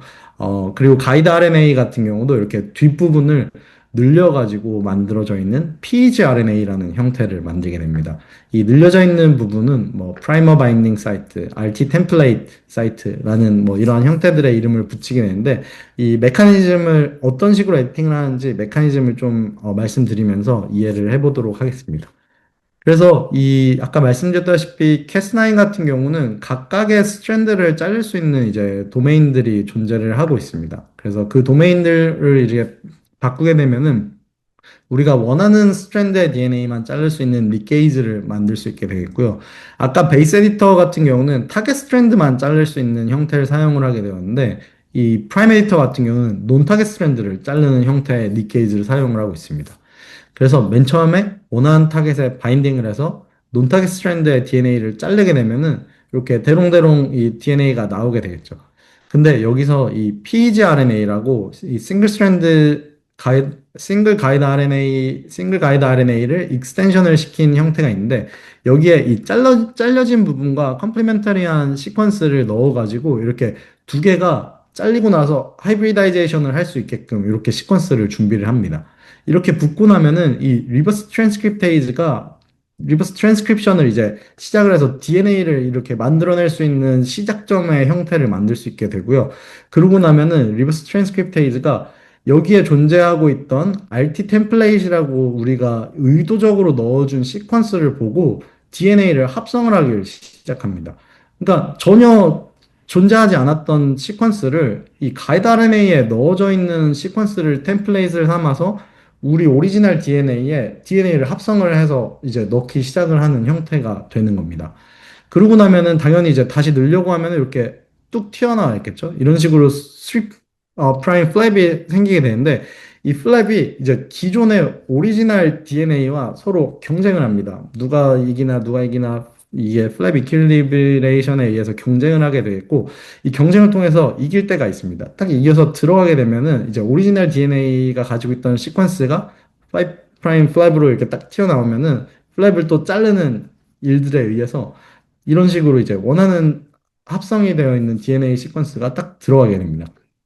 그래서 이 프라이메이터 같은 경우는 뭔가 아까 디아미네이즈처럼 C의 뭐 아민 그룹을 날려서 바꾸고 이렇게 하는 형태가 아니라 완전히 우리가 그냥 가이드 RNA에 pgRNA에 이 템플릿으로서라고 주는 시퀀스를 그대로 리버스 트랜스크립션으로 이제 DNA를 만들어내기 때문에 원하는 모든 형태를 다 넣을 수 있다는 게 굉장히 큰 장점입니다. 그래가지고 이런 논문들을 보시게 되면은 이 PBS라고 했던 잘려서 나온 DNA와 바인딩을 해가지고 이제 트랜스크립션을 시작을 할 수 있게 만드는 PBS 사이트에 이제 뭐 길이들을 조절을 해보기도 하고 RT 템플레이트, 리버스 트랜스크립테이즈가 이제 템플레이트를 삼아서 만드는 이 부분에 대한 뭐 길이들도 막 조정을 해가면서 최적의 이제 작동을 하는 것들을 확인을 하게 되었고요. 이게 이제 프라임 에디터 버전 2라고 불리는 형태의 이제 형태입니다. 그 이후에는 이제 반대쪽 스트랜드에 니킹을 일으키는 게 아까 말씀드렸다시피 이 반대쪽 템플릿을 내가 이제 이걸 템플릿을 삼아서 리페어를 해야지라고 만들게 만드는 약간 액티베이션을 시켜주는 일입니다. 그래서 이 프라임 에디터가 이렇게 원하는 형태의 리버스 트랜스크립테이즈 템플릿을 보고 합성을 한 스트랜드가 있으면은 그 반대 스트랜드를 또 닉을 일으키게끔 이 추가적인 니킹 sgRNA를 넣어주는 겁니다. 이 니킹 sgRNA를 넣어주면서 이 반대쪽 스트랜드를 잘라주게 되면은 얘네들이 리페어 메커니즘의 액티베이션이 되면서 에디팅 프리퀀시가 올라가게 됩니다. 그래서 보시는 바와 같이 이제 여기가 이제 우리가 바꾸려고 의도했던 사이트라면은 그 사이트를 기준으로 플러스 41 베이스 페어 쪽에 니킹을 일으켰을 때, 67 베이스에 니킹을 일으켰을 때의 에디팅 프리퀀시가 어떻게 변하는지를 봤을 때, 기존의 P2라고 불렸던 버전보다 니킹을 이제 해주게 되면은 훨씬 더 프라임 에디팅이 잘 되는 형태들을 이제 확인을 해볼 수 있게 되었습니다. 그래서 현재는 사실 P3 이후에도 뭐 P7까지도 점점 발달되어 있는 형태들이 굉장히 많이 나오게 되었고요. 지금은 프라이메이터가 굉장히 잘 작동하고 있는 걸로 알고 있습니다. 그래서 프라이메이터 같은 경우도 우리가 디자인을 해볼 수가 있습니다. 그래서 제가 어떻게 디자인을 할 수 있는지 아주 쉬운 방법들이 있기 때문에 가져와 보게 되었고요. 예를 들어 이제 우리가 아까 PCSK9 엔진을 이제 그대로 한번 가져와서 테스트를 만드는 과정들을 해보게 되겠는데 PCSK9 엔진에서 예를 들어 이제 여기 어떤 한 유전자의 스탑 코돈을 우리가 만들고 싶다라는 생각이 있으면은 이 스탑 코돈을 만드는 시퀀스를 이제 PEG 파인더라는 이 웹사이트가 있습니다. 옛날에 프레메이터 처음 나왔을 때 저는 이제 하나하나 PBS랑 RT 템플레이트를 다 이렇게 맞춰가지고 디자인을 했었는데 요즘은 정말 웹사이트들이 많이 나오고 편해졌습니다. 그래서 이런 사이트에 이제 시퀀스들만 딱딱 넣으면은 모든 정보들이 나오게 되는데요. 그러면 이제 이 변하기 전에 와일 타입 시퀀스를 이제 넣어주고 우리가 어떤 식으로 바꾸고 싶은 거에 시퀀스를 넣어주게 됩니다. 그러고 난 다음에 이 디자인 pgRNA라는 거를 돌리게 되면은 이런 형태의 결과들이 나옵니다. 그래서 보시게 되면은 우리가 타겟으로 해야 되는 스페이서 시퀀스에 대한 정보를 우선 주고요. 그 이후에 RT 템플릿이라고 말하는 우리가 변하는 식으로 바꾸고 싶은 템플릿이 될 거에 대한 시퀀스, 그리고 PBS라고 말하는 아까 잘리고 나서 프라이머 바인딩이 이루어져야 이제 RT가 작동을 하게끔 만드는 사이트들이 다 이런 식으로 정보들을 다 주게 됩니다. 그래서 이렇게 나온 정보들을 가지고 이제 pgRNA를 제작을 하고 프라이메이터라는 단백질 벡터와 함께 트랜스펙션을 진행을 하면은 원하는 에디팅을 할 수 있고요. 여기는 굉장히 친절한 게 클로닝도 할 수 있게끔 이제 클로닝 할 수 있는 프라이머까지 다 제공을 해줍니다. 그래서 이 정보를 받아가지고 이제 클로닝을 해가지고 만들어서 프라이메이터도 제작을 해보실 수 있을 거라고 생각하고 있습니다. 그 이외에도 사실은 이제 아까 PEG 파인더 같은 것들도 존재를 하고 하는데 최근에는 굉장히 많은 그 웹사이트와 분석 예측 도구 툴들이 굉장히 많이 나와 있습니다. 그래서 이제 예를 들면은 우리가 가이드 RNA를 어떻게 디자인하는지 이런 것들에 제가 아까 이그젬플로 보여줬던 것 이외에도 굉장히 많은 종류의 프로그램들이 존재를 하고 있고요. 그리고 크리스퍼 Cas9뿐만이 아니라 사실 유전자 교정 도구가 굉장히 많습니다. 뭐 캐스12A, TMPB, 타이거타스 굉장히 많은 종류들의 유전자 가위들이 나오고 있고 그것들에 대한 각각의 이제 프레딕션 툴들도 많이 발전을 해오고 있기 때문에 이제 참고를 하실 수 있도록 이제 가져오게 되었고요. 저희 그 선배님이신 임가영 박사님께서 이제 나온 논문인데 가이드 RNA를 이제 예측을 해볼 수 있는 툴들에 대한 정보들 그리고 이제 오프 타겟이라고 우리가 원하는 위치만 정확히 자르면은 좋겠는데 사실 이 20베이스라는 스페이서 시퀀스가 있으면은 그 유전자 내 한두 베이스, 세 베이스 다른 비슷한 시퀀스들이 또 저기 멀리 이렇게 존재를 하고 있습니다. 그래서 이런 온타겟 우리가 원하는 곳뿐만 아닌 다른 곳들을 자르는 일들도 존재를 하게 되는데요. 그런 것들에 대한 분석과 예측도 필요합니다. 그래서 이런 오프타겟을 볼 수 있는 것들에 대한 정리들도 잘 되어 있고요. 그리고 에디팅의 결과가 어떨지에 대한 프레딕션 하는 것들도 많이 존재를 하고 있습니다. 그래서 제가 아까 보여드렸던 딥 SPCAS9 같은 경우는 뭐 스코어로 프레딕션을 주는 경우도 있고 또 베이스 에디터에 대한 이제 프레딕션 툴들도 있고요. 프라임 에디터에 대한 프레딕션 툴들도 있습니다. 그래서 요즘은 이거를 우리가 어떠한 새로운 타겟에 대한 에디팅을 하려고 할때 막 옛날에는 정말 스페이서 만들 수 있는 거를 다 만들어 가지고요. 다 테스트를 해봤습니다. 그래서 그 중에서 제일 작동 잘하는 몇 가지를 선정을 하고 이랬는데 최근은 이런 프레딕션 툴을 사용을 해가지고 한 3개 정도만 꼽습니다. 제일 잘 되는 것들 3개 정도만 꼽아가지고 걔네들을 가지고 실험을 하고 하기 때문에 굉장히 편리해진 환경이 되었습니다. 그래서 이런 정보를 잘 활용하면 좋을 것 같아서 이제 추가를 하게 되었습니다. 그래서 아까 이때까지 말씀드렸다시피 이제 제니퍼 도드나 엠마뉴엘 샤펜티에가 크리스퍼의 이제 장을 열었다면은 그 이후로 나왔던 엄청나게 큰 임팩트를 가지고 있는 CB, AB 이제 프라이메이터 같은 경우는 단 한 명인 하버드의 데이비드 류 교수님께서 DNA 리라이트라는 개념을 가지고 이렇게 툴들을 개발을 해내게 되었습니다. 그리고 데이비드 류 교수님이 한국에 오신 적이 있었는데요. 그때 이제 만나서 사진을 찍은 적도 있었습니다. 저희 지도 교수님이 이제 두 가지에 대한 걸 낼 때 항상 피밸류를 그리시라고 해가지고 제가 이렇게 피밸류를 그리게 되는데요. 아무튼 정말 재밌는 툴들을 많이 개발을 하셨습니다. 지금부터는 제가 실제로 해왔던 연구들에 대한 소개를 좀 드리면서 거기서 좀 가져가실 수 있는 인사이트들에 대해서 좀 정리를 해드리겠습니다.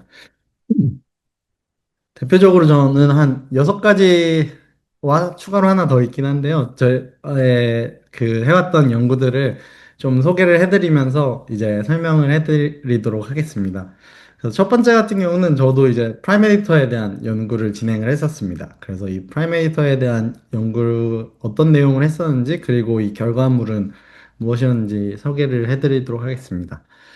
이때까지 제가 설명드렸던 거와 같이 캐스9 같은 경우는 그 DNA의 더블 스탠드 브레이크를 일으키고 있습니다. 그리고 니케이즈라고 말씀드렸던 한쪽 스트랜드만 자르는 2가지 종류의 니케이즈가 존재를 하고 있었고 이제 제니퍼 도드나가 이제 이미 D10A 같은 경우는 타겟 스트랜드 즉 가이드 RNA가 붙는 DNA를 타겟 스트랜드라고 합니다. 그리고 H840A 같은 경우는 이제 논 타겟 스트랜드를 자르는 닉게이즈로 알고 있었는데요. 저희 같은 경우는 이제 정말 이 캐스9이 더블 스탠드 브레이크를 일으키는지, 닉게이즈는 정말 원하는 스트랜드만 자르는지, 이런 패턴들이 좀 궁금했습니다. 그래서 이 자르는 패턴들을 분석을 하게 되었는데, 캐스9 같은 경우는 우리가 알다시피 이렇게 정말 그 논 타겟 스트랜드, 타겟 스트랜드를 굉장히 잘 자르고, 닉게이즈, 캐스9, D10A는 타겟 스트랜드를 잘 잘라내고, 논 타겟은 못 자르면 이러한 형태의 이제 홀지놈 시퀀싱 리저트가 나오게 되는데요. 니케이즈 캐스9 H840A, 즉 프라이메이트 에디터에도 사용되는 이 니케이즈는 보시는 바와 같이 이제 넌 타겟 스트랜드는 굉장히 잘 자르는데 타겟 스트랜드를 안 잘라야 되는데 이렇게 자르는 현상을 발견을 하게 되었습니다. 즉 니케이즈가 돼가지고 한쪽 스트랜드만 잘 잘라야 되는데 가끔씩 더블 스트랜드 브레이크를 일으킨다는 것을 발견을 하게 되었습니다. 그래서 저희는 이 구조적으로 접근을 해가지고 보시는 바와 같이 이 H840A가 니케이즈였는데 얘를 H840의 활성화를 알라닌으로 취환을 하면서 없앤 게 닉게이즈가 되는 겁니다. 근데 아직까지도 살아있다는 거는 이 주변의 애들이 어떠한 카탈리틱 액티비티를 가지고 있기 때문에 DNA를 자르는 게 아닐까 해가지고 구조적으로 접근을 해서 H840 주변에 있는 이 아미노 애시드들을 알라닌으로 치환을 하면서 펑션을 없애보는 일들을 쭉 진행을 하게 되었습니다. 그래서 저희가 골랐던 한 세 가지 추가적으로 캔디데이트를 얻게 됐고 얘네들을 알라닌으로 치환을 해가면서 그 액티비티가 정말 사라지는지를 인델로 확인을 해보는 일들을 진행을 하게 되었고요. 보시는 바와 같이 사실 니킹만 일어나도 인델은 어느 정도 존재를 하고 있었는데 D10A보다 H840A 같은 경우는 닉게이즘에도 불구하고 인델이 사실 어느 정도 좀 높은 편이었습니다. 그거 자체가 저희가 생각하기로는 더블 스트랜드 브레이크를 일으키면서 일어났던 일들이라고 생각을 하고 추가적인 컨비네이션을 통해서 인델 프리퀀시를 좀 많이 떨어뜨리는 컨비네이션들을 찾게 되게 되었습니다. 그래서 여기서 뭐 제일 잘 작동하는 몇 가지를 뽑아가지고 정말 닉게이즈가 되는지에 대한 테스트를 진행을 해봤는데요. 보시는 바와 같이 니케이즈 H840A가 더블 스탠드 브레이크를 좀 일으키고 있었는데 추가적으로 N863A라는 걸 도입을 하게 되니까 정말 완전한 닉게이즈로 변하는 것들을 확인을 해볼 수 있게 되었습니다. 그래서 여기는 정말 잘 자르고 여기는 못 자르는 형태를 만들게 될 수 있게 되었고 얘가 아까 말씀드렸다시피 프라이메이터에 작동을 하는 애였는데 기존의 프라이메이터 같은 경우는 보시는 바와 같이 이 파란색이 우리가 원하는 에디팅이고 빨간색이 원치 않는 인델입니다. 그러니까 프라이메이팅을 해보신 분들은 알겠지만 원하는 에디팅도 잘 되는 것과 추가적으로 원치 않는 인델이 굉장히 높은 비율로 일어나게 됩니다. 그게 이제 전체적인 에디팅의 퓨리티를 확 떨어뜨리는 일인데요. 그게 저희는 이 더블 스트랜드 브레이크를 일으키는 닉게이즈 때문이라는 가설을 세우게 되었고 온전한 닉게이즈를 적용을 해보면 어떻게 되는지들을 이제 확인을 해보게 되었고 이 863A라는 거를 적용을 해보게 되니까 원래 알려져 있던 이 인델, 언원티드 인델이 거의 절반 수준으로 떨어지는 걸 확인을 할 수 있었고 또 다른 닉게이즈 조합 중에 하나였던 애를 넣으니까 인델이 거의 완전히 사라지는 수준으로 없어지게 되었습니다. 근데 대신에 이제 원하는 인텐디드 에딧의 비율은 좀 떨어지게 되었죠. 근데 굉장히 떨어지긴 했지만 굉장히 높은 퓨리티에 원하는 에디팅만 일어날 수 있는 프라이메이터를 만들게 되었고 그거를 퓨리티 레시오를 구해 보니까 기존에 이제 프라이메이터가 사용했던 것보다 16배 정도 높게 일어나게 되었고요. 그리고 그 에버리지 퓨리티 레시오를 구했을 때 이제 어떤 특정 사이트에서 최대 99.07%까지의 퓨리티를 얻게 되었습니다.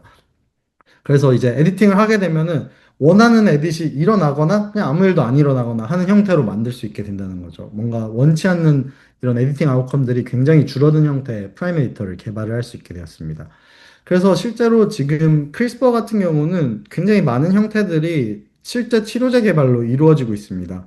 캐스9 같은 경우는 크리스퍼 테라피틱스, 벌텍스가 같이 이제 공동으로 만든 캐스갭이라는 게 2023년도에 이제 세계 최초로 FDA 승인을 받은 치료제입니다. 크리스퍼 시스템을 사용을 한 치료제가 되겠고, 이제 벌브에서는 베이스 에디터를 사용을 해가지고 뭐 하이퍼콜레스테롤레미아를 치료를 하는 치료제가 지금 임상에 있는 걸로 알고 있습니다. 임상 시험을 하고 있고, 프라임 에디터도 분명히 임상으로 들어가는 지금 파이프라인도 있고 들어가게 돼서 치료제가 될 것입니다.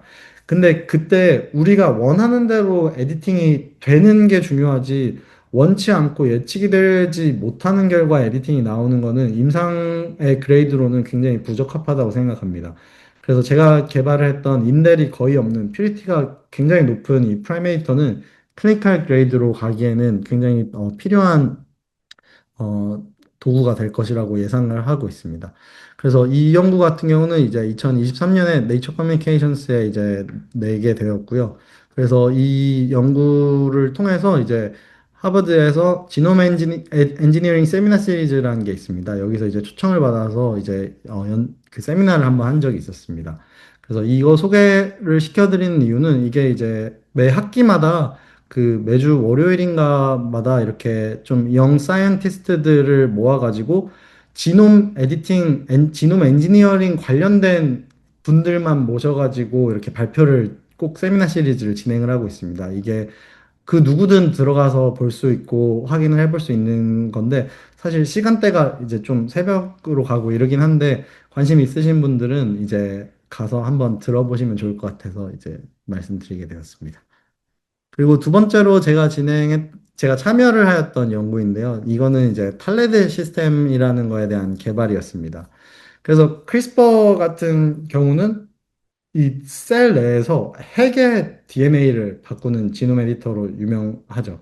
근데 우리 세포 내에는 사실 DNA를 가지고 있는 또 다른 하나가 존재를 하고 있습니다. 바로 미토콘드리아인데요. 미토콘드리아는 크리스퍼로 에디팅을 할 수 없을까요? 정답은 아직까지는 할 수 없다입니다. 그 이유가 굉장히 분명한데요. 미토콘드리아는 미토콘드리아가 가지고 있는 이 멤브레인이 존재를 하고 있는데 얘네가 그 가이드 RNA가 이 멤브레인을 통과를 할 수 없습니다. 그래서 단백질 같은 경우는 미토콘드리아 내로 들어갈 수는 있지만 가이드 RNA가 들어갈 수가 없어서 미토콘드리아 내에 존재하고 있는 DNA를 바꿀 수가 없었습니다. 근데 2020년도에 이제 하버드에서 최초로 미토콘드리아를 바꾸는 이 도구를 개발을 하게 됩니다. DDCB라고 불리는 도구였고요. 얘네는 신기하게도 그런 크리스퍼 시스템을 사용을 할 수 없기 때문에 이 탈렌이라는 테일이라는 이 리핏을 사용을 해서 사용을 하게 되었는데 이 탈렌이라는 게 아까 제가 완전 처음에 말씀드렸다시피 크리스퍼가 존재하기 이전의 유전자 교정 도구였습니다. 단백질로만 이루어져 있던 형태였고 얘네들은 이제 타겟을 바꾸려면은 단백질 전체를 엔지니어링을 해야 되는 이런 부담감이 있고 어렵긴 했지만 단백질만으로 존재를 한다는 게 가장 큰 그 특징이었습니다. 그래서 이 탈렌을 사용을 한다면은 미토콘드리아를 바꿀 수 있지 않을까라는 아이디어로 출발을 하게 되었고 원래는 이 DNA를 자르는 포크원이라는 단백질을 달아서 잘라보는 일들이 이제 유전자 가위로 사용이 되었지게 되었는데요. 베이스 에디터가 나온 이후로 이게 C의 디아미네이션을 일으키면 T가 되고 A의 디아미네이션을 일으키면 I가 되고 하는 컨셉들이 나오기 시작을 하면서 우리가 굳이 자르지 않아도 DNA를 바꿀 수 있구나 해가지고 또 디아미네이션을 할 수 있는 단백질들을 막 찾다가 이 DDDA 톡스라는 단백질이 나오게 되었습니다. 얘네 같은 경우는 굉장히 신기하게도 더블 스트랜드 DNA에 작동을 하는 디아미네이즈였고요. 그렇기 때문에 크리스퍼처럼 알루프를 형성을 하지 않아도 그냥 DNA에 가서 C를 이제 U로 바꾸고 이러한 일들을 진행을 하는 디아미네이즈였습니다. 근데 얘네가 이제 굉장히 아무 DNA에 가서 작동을 할 수 있기 때문에 톡신이었고요. 그래서 이제 어떻게 보면은 굉장히 데미지를 일으킬 수도 있게 되었습니다. 그래서 이 그룹에서는 이게 또 하버드의 데이비드 류 그룹에서 만든 건데요. 이 그룹에서는 이 DDA 톡스를 반으로 쪼갭니다. 그래서 둘이가 만났을 때만 디아미네이션을 할 수 있게 만들고 만나지 않고 다른 곳에서 각각이 발현이 될 때는 다른 곳에 톡식하게 작동하지 않게 만들었고요. 이 앞에 MTS라는 미토콘드리아로 들어갈 수 있는 시그널을 달아가지고 이 반쪽이 들어가고 이 나머지 반쪽이 또 들어가가지고 각각의 타겟을 잡게 되면은 두 개의 DDA 톡스가 만나가지고 가운데 존재하는 C들을 T로 바꾸는 일에 대한 이 논문이 나오게 되었습니다. 그래서 저희 실험실에서는 김지수 교수님 같은 경우는 탈렌 때부터도 유전자 교정 그 도구들을 계속 만들고 있었기 때문에 탈렌에 대한 저희들의 컨스트럭트가 존재를 하고 있었고요. 이런 새로운 엔자임이 나와서 우리도 이거 가지고 그러면은 A를 G로 만드는 걸 만들어 볼 수 있지 않을까라는 생각을 통해서 막 이제 여러 그 연구자들이 참여를 했고 그중에 이제 조성익 교수님이신데 지금은 이제 같이 이렇게 그 A를 G로 바꾸는 형태의 에디터를 만들어 보게 되었습니다.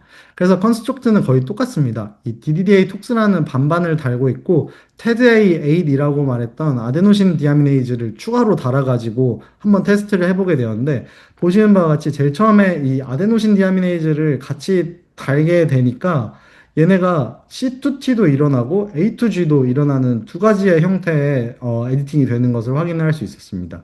그 이후에 이 UGI라는 게 C가 U로 바뀌면은 이 U가 원래 그 UNG라는 엔자임에 의해서 제거가 돼야 되는데 그거를 못하게 유지를 시키면은 T로 가는 확률이 올라갑니다. 그래서 이 UGI라는 거를 꼭 이제 C2T 에디팅 할 때는 다 하는데 얘를 없애버리니까 A2G는 그대로 가는데 C2U였던 U들이 다 사라져 버리는 겁니다. 그래서 A2G만을 만들 수 있는 이제 미토콘드리아 에디터를 저희가 개발을 할 수 있게 되어 있고요. 이게 뭐 세계 최초로 미토콘드리아의 A들만을 골라서 U로 바꾸는 베이스 미토콘드리아 베이스 에디터를 이제 만들게 되었습니다.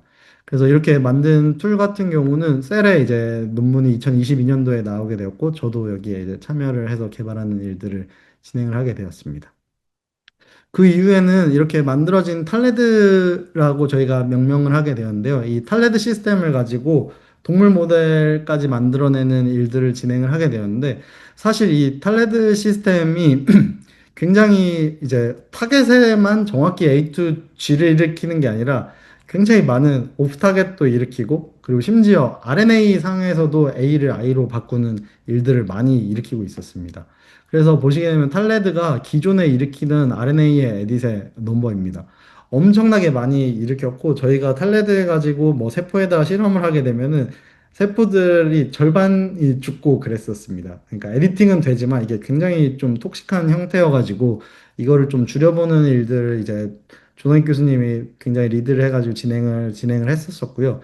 이게 이제 테드 A82의 구조를 분석을 해가지고 이 DNA에 작동하는 이 아미노산들을 전부를 이제 바꿀 수 있는 모든 20개로 바꿔가면서 스크리닝하는 과정을 거치게 되었고요. 그 중에서 이제 디아미네이즈의 V28R이라는 형태의 이제 엔자임으로 변하게 되니까 기존의 RNA의 에디팅을 하던 게 정말 없어지는 수준으로 줄어들게 되었고, 그럼에도 불구하고 온타겟에서 V28R입니다. 온타겟에서 일어난 에디팅은 거의 비슷한 수준으로 일어나게 되었습니다. 근데 이게 굉장히 중요한 장면이 뭐냐면은 원래 이렇게 RNA 에디팅이 우리가 예상치도 못하게 많이 일어났기 때문에 얘를 가지고 동물 모델을 만들려고 하면은 모델이 안 만들어지는 겁니다. 그래서 미토콘드리아에 변이가 있는 동물 모델을 만들려고 하는데 계속 이게 그 어레스트가 되고 블라스토시스트로 못 넘어가게 됩니다. 에디팅을 해서 G를 모델을 만들려고 했었는데요. 근데 이 엔지니어링 된 디아미네이즈를 단 탈레드를 사용을 하게 되니까 어레스트가 되지 않고 신기하게 다 블라스토시스트로 넘어갈 수 있게 됩니다. 그러면서 이 모델 만들 수 없었던 툴에서 만들 수 있는 툴로 바뀌게 되었고, 이걸 통해 가지고 레이 신드롬이라는 미토콘드리아의 질병을 가지고 있는 이 동물 모델을 최초로 이 유전자 교정을 통해서 제작을 해내는 성과를 얻게 됩니다. 그래서 이것도 2024년도에 저희가 이제 셀에 퍼블리시를 할 수 있게 되었습니다. 그러고 나서는 저는 이제 박사 졸업을 하고 나서 그 김진수 교수님께서 창업을 하신 엣진이라는 회사에 이제 들어가가지고 교수님이 한 프로젝트를 좀 맡아주지 않을래 해가지고 이제 잠깐 일을 하게 되었었습니다. 그때 교수님이 관심이 있었던 거는 CMT1A라고 이게 사리코마리투스 디지즈 타입 1A라는 질병인데요. 우리나라에서는 삼성가 질병으로 많이 알려져 있는 질병인데 이 슈완셀이라는 곳에 이 마일린 시스의 디마일리네이션이 일어나는 현상을 통해서 이런 이 모터 뉴런이 약간 이 행동이 좀 잘 안 되는 그런 한 질병입니다. 근데 원인이 이 PMP22라는 이 유전자가 반복이 너무 많이 돼서 익스프레션 레벨이 너무 높아가지고 생기는 질병인데요. 또 이게 어떻게 보면은 이제 익스프레션을 못하게 만들면은 또 다른 질병이 일어나게 됩니다. 그래서 HMPP라는 또 다른 질병이 일어나고 익스프레션 레벨이 너무 높으면은 CMT1A 질병이 일어나게 됩니다. 그래서 이거는 크리스퍼를 통해서 뭐 낙아웃을 시켜가지고 부서뜨리게 된다고 치료를 할 수 있는 질병이 아니고 굉장히 그 밸런스가 있는 익스프레션 레벨을 맞춰야 되는 질병이었습니다.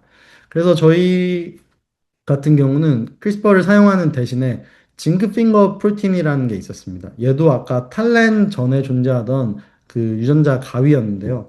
포크원이라는 자르는 엔자임을 제외를 하고 바인딩만 시킬 수 있는 징크 핑거 프로틴들이 존재를 하고 있습니다. 그래서 이 바인딩을 통해서 트랜스크립션을 막게 된다면은 이 유전자 익스프레션 레벨이 떨어지지 않을까라는 생각을 통해서 이 PMP22 진의 프로모터 리즌의 타타박스부터 트랜스크립션 스타 사이트 내에 존재해서 바인딩할 수 있는 모든 징크핑거를 다 디자인을 해가지고 쭉 만들었고요. 걔네들을 스크리닝을 해가지고 이 진 익스프레션 레벨을 떨어뜨리는 일들을 진행을 하게 되었습니다. 그래서 실제 이 뉴런셀에서 테스트를 해봤을 때 이 PMP22의 익스프레션 레벨이 여기가 컨트롤인데 얘네들보다 이제 떨어지는 특정 징크핑거 모티브들의 조합들이 발견이 되게 되었고 얘네들을 가지고 이제 특허를 내게 되었고 이제 성균관대 최병욱 교수님과 함께 이 질병 모델을 가지고 치료제를 이제 개발을 하는 일들을 진행을 해보고 있습니다. 그리고 이 이후에는 제가 이제 지금 현재 근무하고 있는 엔세이지라는 곳에 와가지고 새로운 이 캐스톨베이를 기반으로 한 베이스 에디터도 만들고 치료제를 만들고 있는 일을 하고 있는데요. 그 일을 조금 소개시켜 드리도록 하겠습니다. 그래서 우리가 이때까지 공부해왔던 것처럼 크리스퍼 캐스는 지노 에디팅 툴이고요. 2023년도에 이 벌텍스 그리고 크리스퍼 테라피틱스가 합작을 해가지고 캐스 갭이라는 이제 신약이 처음으로 FDA의 승인을 받게 됩니다. 근데 이 치료제가 한번 맞는데 얼마 정도 될지 아시게 좀 예상이 될까요? 한 번 맞는데 무려 2.2 밀리언 달러입니다. 우리나라 돈으로 따지면 한 29억 원 정도 되는 돈으로 알고 있습니다. 네, 그 정도 되는 굉장히 비싼 금액을 통해서 맞아야 되는데 이게 왜 이렇게 비쌀까요? 왜 이렇게 비싼지에 대해서는 그 이유가 분명히 존재를 하고 있습니다.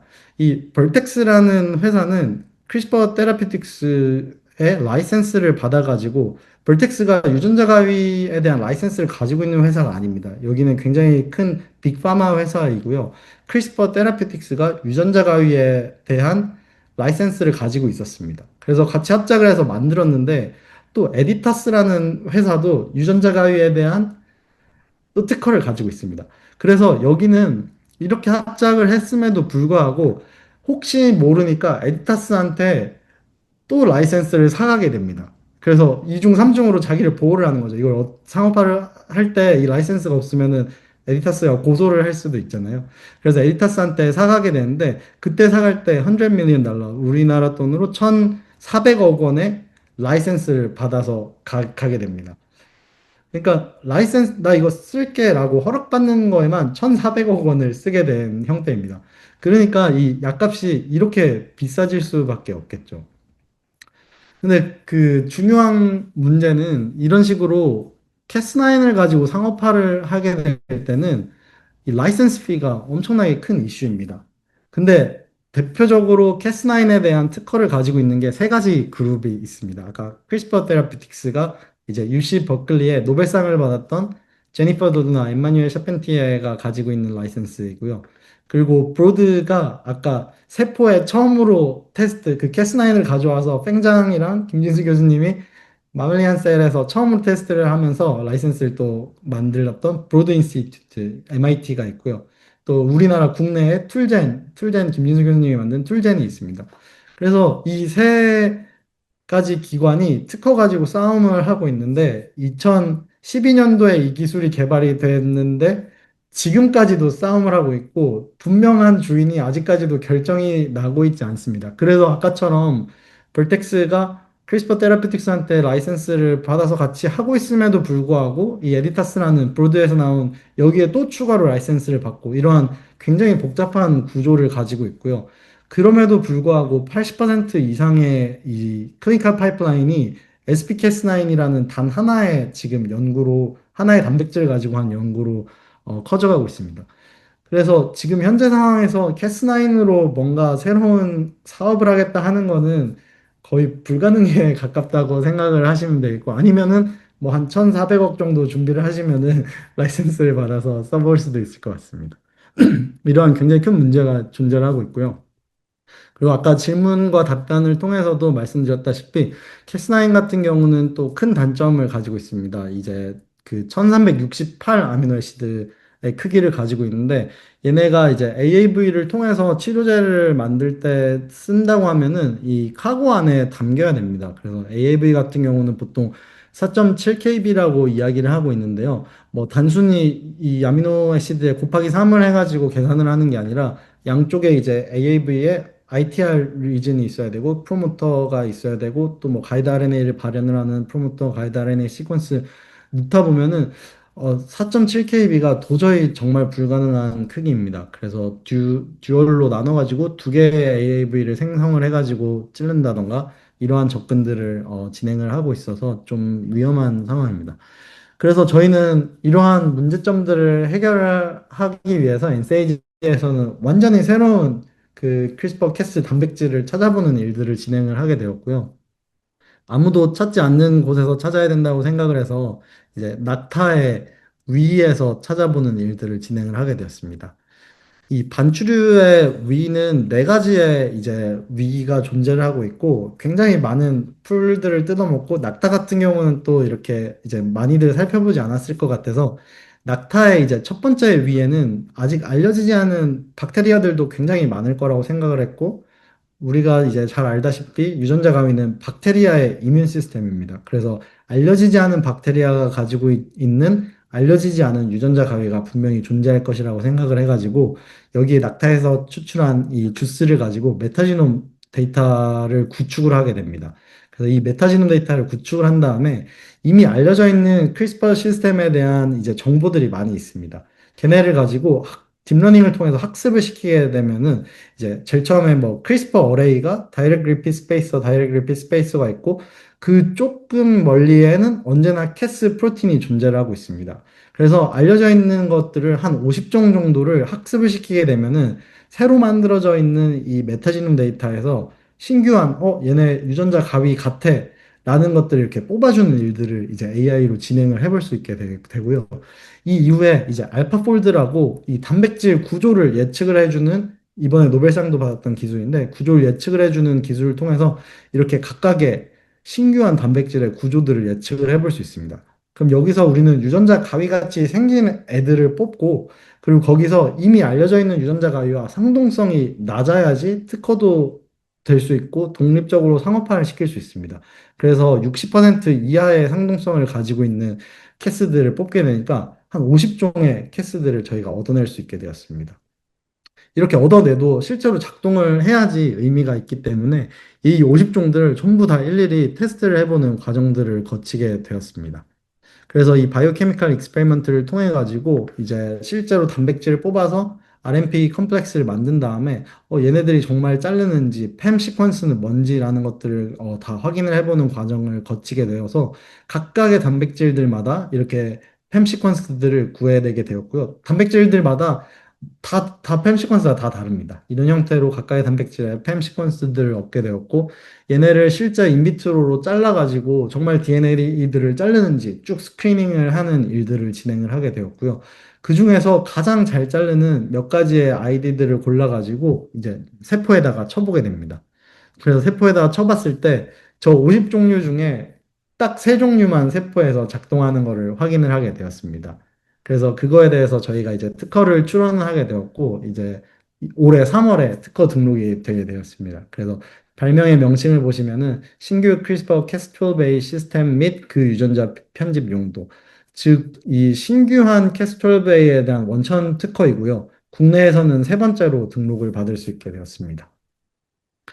그래서 저희가 발굴한 이 캐스12A, 완전히 신규한 캐스12A 같은 경우는 기존에 존재하고 있는 캐스12A와 상동성이 59% 이하이기 때문에 특허 등록이 될 수 있었고, 1221 아미노 애시드라는 작은 사이즈 때문에 이 하나의 AAV 안에 다 담길 수 있게 됩니다. 그래서 아까 캐스9이 1368이고 1221이 한 150밖에 차이가 안 나 보이지만 그게 정말 담길 수 있느냐 안 되냐의 그 딱 스레숄드에 그 존재를 하고 있기 때문에 딱 담길 수 있는 사이즈이고요.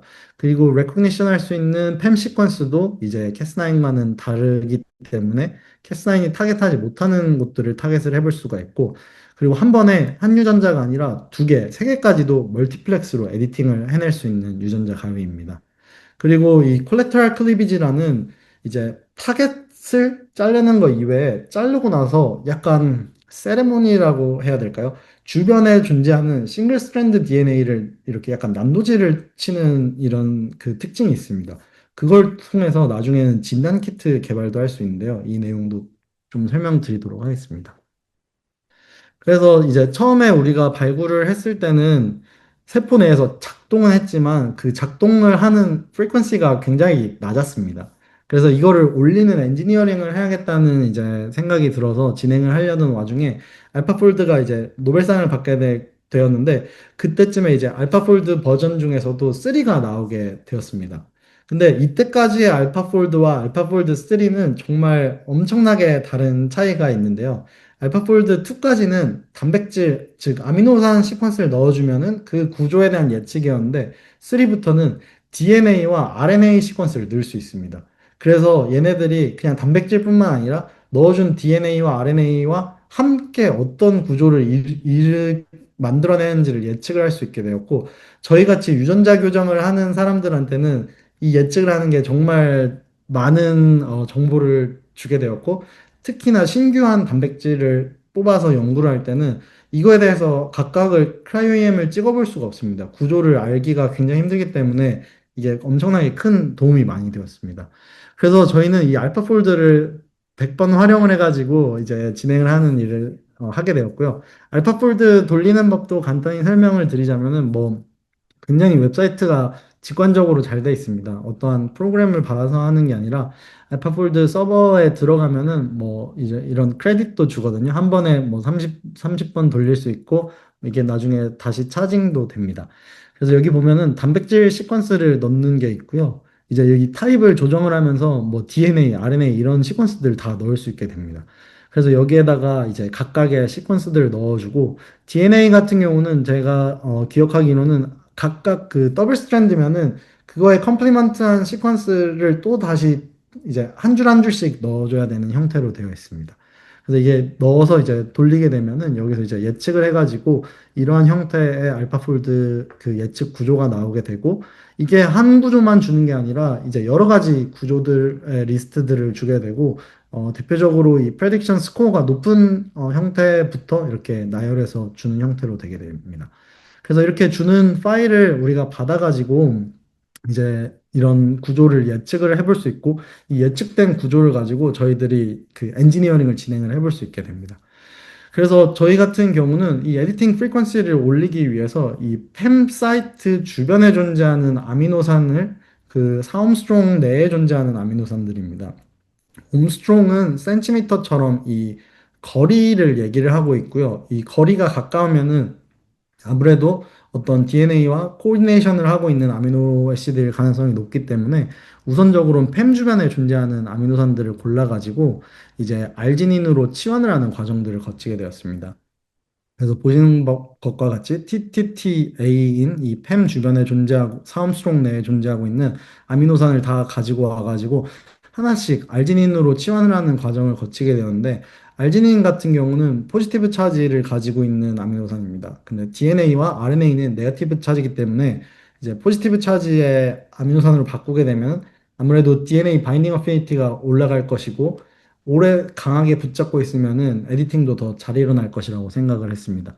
그래서 이렇게 하나씩 바꿔서 잘 좀 더 오르는 아이들을 이제 찾게 되었고, 걔네들을 가지고 만들 수 있는 모든 컨비네이션을 다 만들어 가지고 스크리닝을 해보니까 정말 이 제일 왼쪽이 원래 자연계에서 발굴되었던 이제 캐스트럴 베이의 에디팅 프리퀀시고요. 이거를 이제 엔지니어링 통해서 이만큼 올릴 수 있게 되었습니다. 그래서 여러 가지 사이트들을 저희가 스크리닝을 해봤을 때 기존의 자연계에서 존재했던 캐스트럴 베이보다 무려 11배 이상의 에디팅 프리퀀시가 오르는 엔지니어드 되어 있는 버전의 캐스트웰베이를 만들 수 있게 되었습니다. 그리고 이제 캐스9과 캐스12A 기존에 존재하고 있는 것들과 이제 비교해보는 일들을 거쳤을 때 저희 캐스12A 같은 경우가 최대 에디팅 프리퀀시가 83.3%까지 나오고요. 캐스9과 노벨상을 받은 캐스9과 비교를 해봤을 때도 동등한 수준. 그리고 엔지니어드 되어 있는 AS 캐스12A라고 또 가장 많이 연구가 되어 있는 캐스12A와 비교를 했을 때도 거의 동등한 수준의 에디팅을 일으키는 것을 확인을 할 수 있었습니다. 그리고 옵타겟의 얘기를 드리자면은 저희의 캐스톨 베이는 캐스9과는 다르게 23베이스 페어를 인식을 합니다. 더 많이 인식을 하게 되고 팸 같은 경우도 NGG와는 다르게 V는 T가 아닌 뉴클레오타이드입니다. 이렇게 인식을 하기 때문에 수치적으로 오프타겟이 얼마나 적을까 계산을 해보니까 무려 341배 정도 적은 오프타겟을 가지고 있습니다. 그래서 물론 타겟을 찾을 때는 NGG보다 훨씬 어려울 수 있습니다. 그러나 이제 치료제 같은 걸 개발을 할 때는 정말 잘 작동하는 하나의 사이트가 있다면은 다른 유전자를 건드릴 확률이 341배나 낮기 때문에 굉장히 안전한 형태의 유전자 가위로 쓸 수 있다고 생각을 하고 있습니다. 그리고 많은 분들이 연구하시는 이제 줄기세포 같은 데도 테스트를 해보게 되었는데요. iPSC 같은 경우는 뭐 에디팅이 잘 안 되기로 유명한 줄기세포입니다. 이런 데에서도 저희가 개발했던 캐스트럴베이가 이제 어느 정도 에디팅을 일으킨다는 것들을 제가 확인을 해볼 수 있었습니다. 그리고 우리 이때까지 공부했던 베이스 에디터 같은 경우도 이제 작동을 하는지 너무 궁금했고요. 테드A AD, 아데노신 디아미네이즈를 달아서 이제 테스트를 해보는 과정을 거치게 되었고, 여기서는 캐스톨베이의 가장 큰 단점이 니케이즈를 만들지를 못하는 겁니다. 그래서 데드폼을 사용을 해가지고 이제 테스트를 해봤을 때 보시는 바와 같이 정확히 원하는 위치에 A들이 이제 바뀌는 것들을 확인을 해볼 수 있었고, 니킹을 못 일으키기에 프리퀀시는 좀 낮긴 하지만 최대 40% 정도 이제 정확히 원하는 위치에 A를 G로 바꿀 수 있는 툴로도 발전이 가능하다는 걸 확인을 해볼 수 있었고 이 작동하는 A의 위치를 확인하는 거를 위치를 에디팅 윈도우라고 저희가 보통 부르게 됩니다.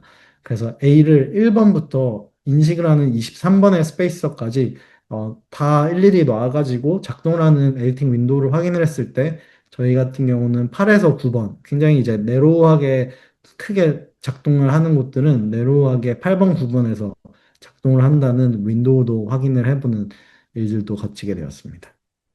그래서 이렇게 팸이 존재를 하고 정확히 작동하는 에디팅 윈도우가 존재를 하게 되면은 우리가 얼마나 많은 질병을 치료를 할 수 있는지를 역으로 계산을 해낼 수 있습니다.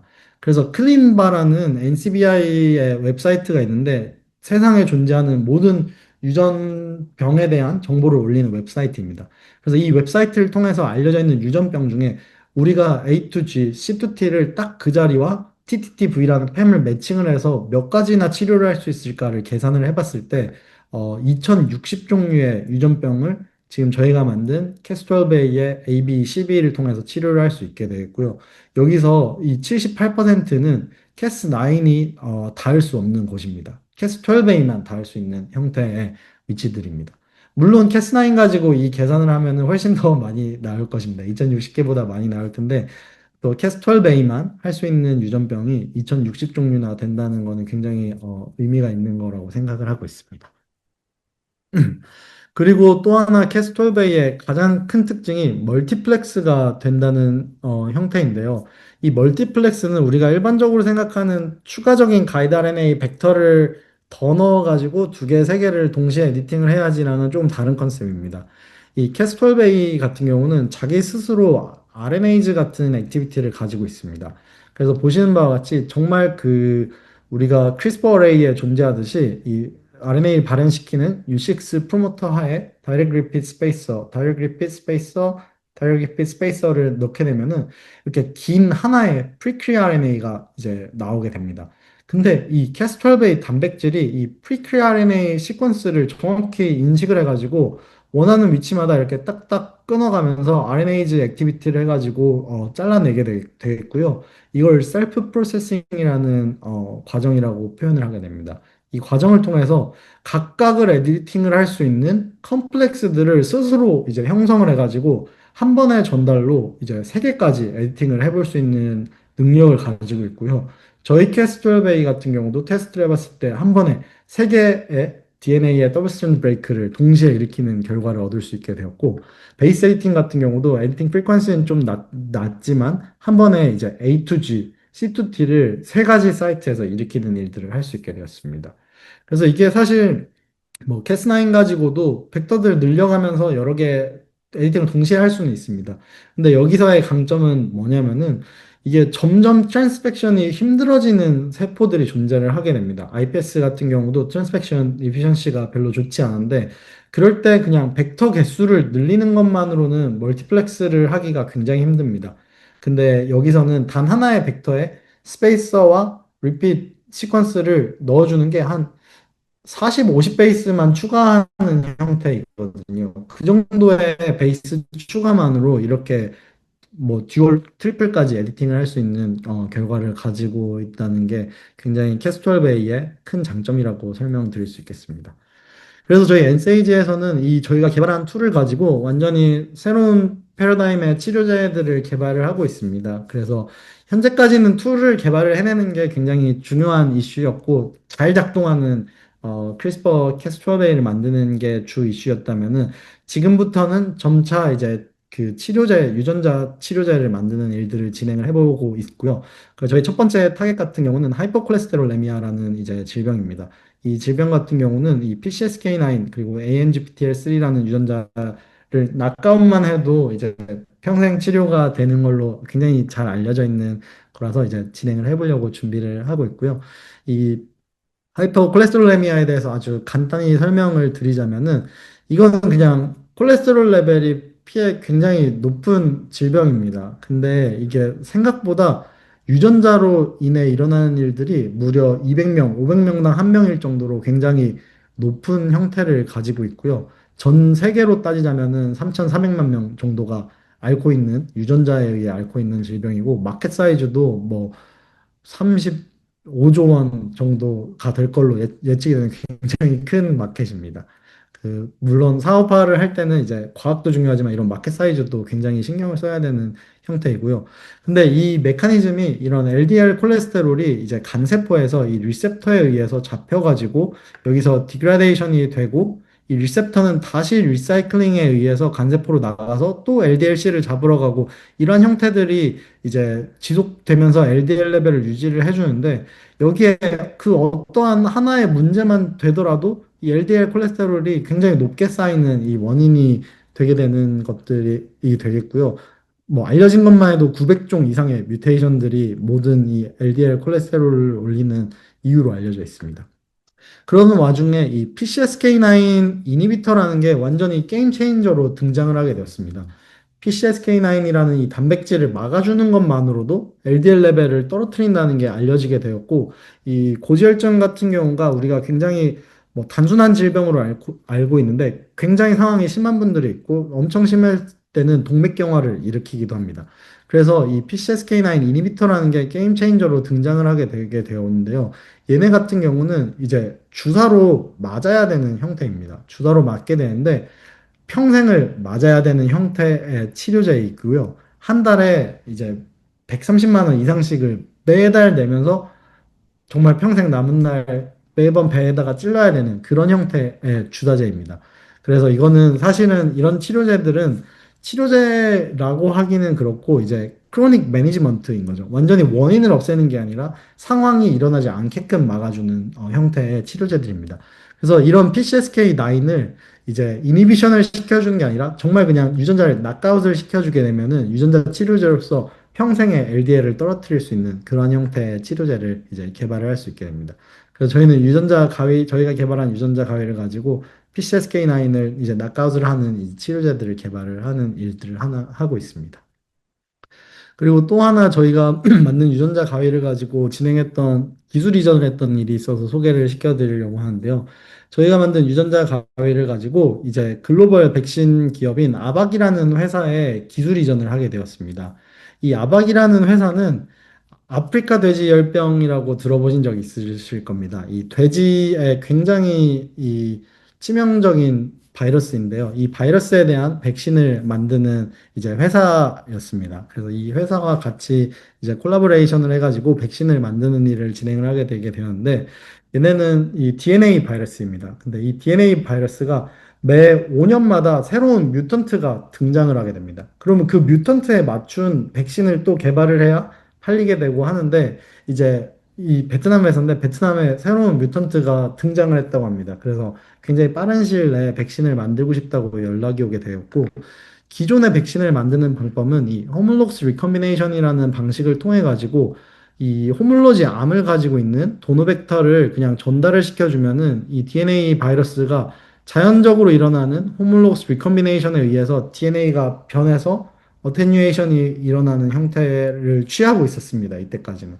근데 이게 정말 자연적으로 일어나는 거기 때문에 뭐 100만 분의 1의 확률도 사실 전 높다고 생각을 하는데요. 굉장히 낮은 확률이고, 그거에 의해서 이제 돈도 많이 들고 인력도 많이 들게 되는데, 저희의 캐스톨 베이를 사용을 해가지고 원하는 위치를 잘라가지고 이제 변화하게 돼서 어테뉴에이티드 바이러스 라인을 생산을 하게 되면은 걔를 가지고 백신을 만들 수 있게 됩니다. 그래서 저희는 이 모든 과정을 제가 베트남 직접 가가지고 3개월 만에 이 어테뉴에이티드 라인을 이제 제작을 하는 과정을 거치게 되었고요. 이제 GFP를 뜨게끔 바이러스를 만들어서 실제로 저희가 피킹을 할 수 있게 만들었고, 이제 나중에 만들어진 이제 에디팅에 대해서 만들어진 바이러스를 감염을 시키게 되면은 이 호스트 셀에 이런 식으로 번지기 시작을 합니다. GFP를 띈 바이러스들이 번지게 되면서 이렇게 나타나는데, 여기를 이제 긁어가지고 이제 싱글 바이러스들을 이제 얻어가지고 걔네들을 불려가지고 테스트를 해보는 일들을 통해서 백신을 만들 수 있게 되었고요. 실제로 제가 어테뉴에이티드 라인을 만들고 난 다음에 이 아박이라는 데서는 돼지한테 실제 임상 테스트를 진행을 해보고 있고, 이게 베트남어긴 한데 여기에 이제 정말 백신을 맞춘 다음에 이 새로운 아프리카 돼지열병 바이러스를 감염을 시킵니다. 그래서 정말 프로텍션을 하는지를 비교를 해봤을 때 이 컨트롤 같은 경우는 5일 만에 죽었는데, 이렇게 백신을 이제 다른 농도로 맞은 애들은 계속 살아있고 백신 효과가 있는 것들을 확인을 하게 되었습니다. 그래서 뭐 이제 앞으로 계속 이 임상 시험을 끝나서 정말 실제 제품, 백신 제품까지 만들어가는 일들을 진행을 해볼 것 같습니다. 그리고 이 캐스톨베이 같은 경우는 진단 키트로도 사용을 할 수 있게 됩니다. 그래서 이 캐스톨베이가 타겟 시퀀스가 존재를 하면은 그 타겟을 잘리게 되고, 아까 말했던 세레모니 같이 주변을 난도질을 치는 또 능력을 가지고 있는데요. 그거를 콜레터럴 클리비지라고 표현을 하게 됩니다. 이 콜레터럴 클리비지는 싱글 스트랜드 DNA를 잘라내는 일을 하게 되는데, 이게 이 플루레센트 리포터, 빛을 내는 애와 옆에 블랙홀 같은 퀸처를 달게 되면은 빛을 내더라도 퀸처가 늘 흡수를 해서 이제 발현이 안 되는 상태로 유지가 되게 되다가, 콜레테럴 클리비지로 이 싱글 스트랜드 DNA가 잘리게 되면은 이제 형광이 발현이 되는 형태가 됩니다. 그래서 원하는 타겟 DNA가 정확히 존재를 하면은 이 타겟 DNA를 자르고 콜레테럴 클리비지에 의해서 주변 리포터를 잘라내면서 빛을 내는 시스템을 통해서 우리가 원하는 DNA가 존재하냐 안 하냐를 확인을 해볼 수 있는 시스템이고요.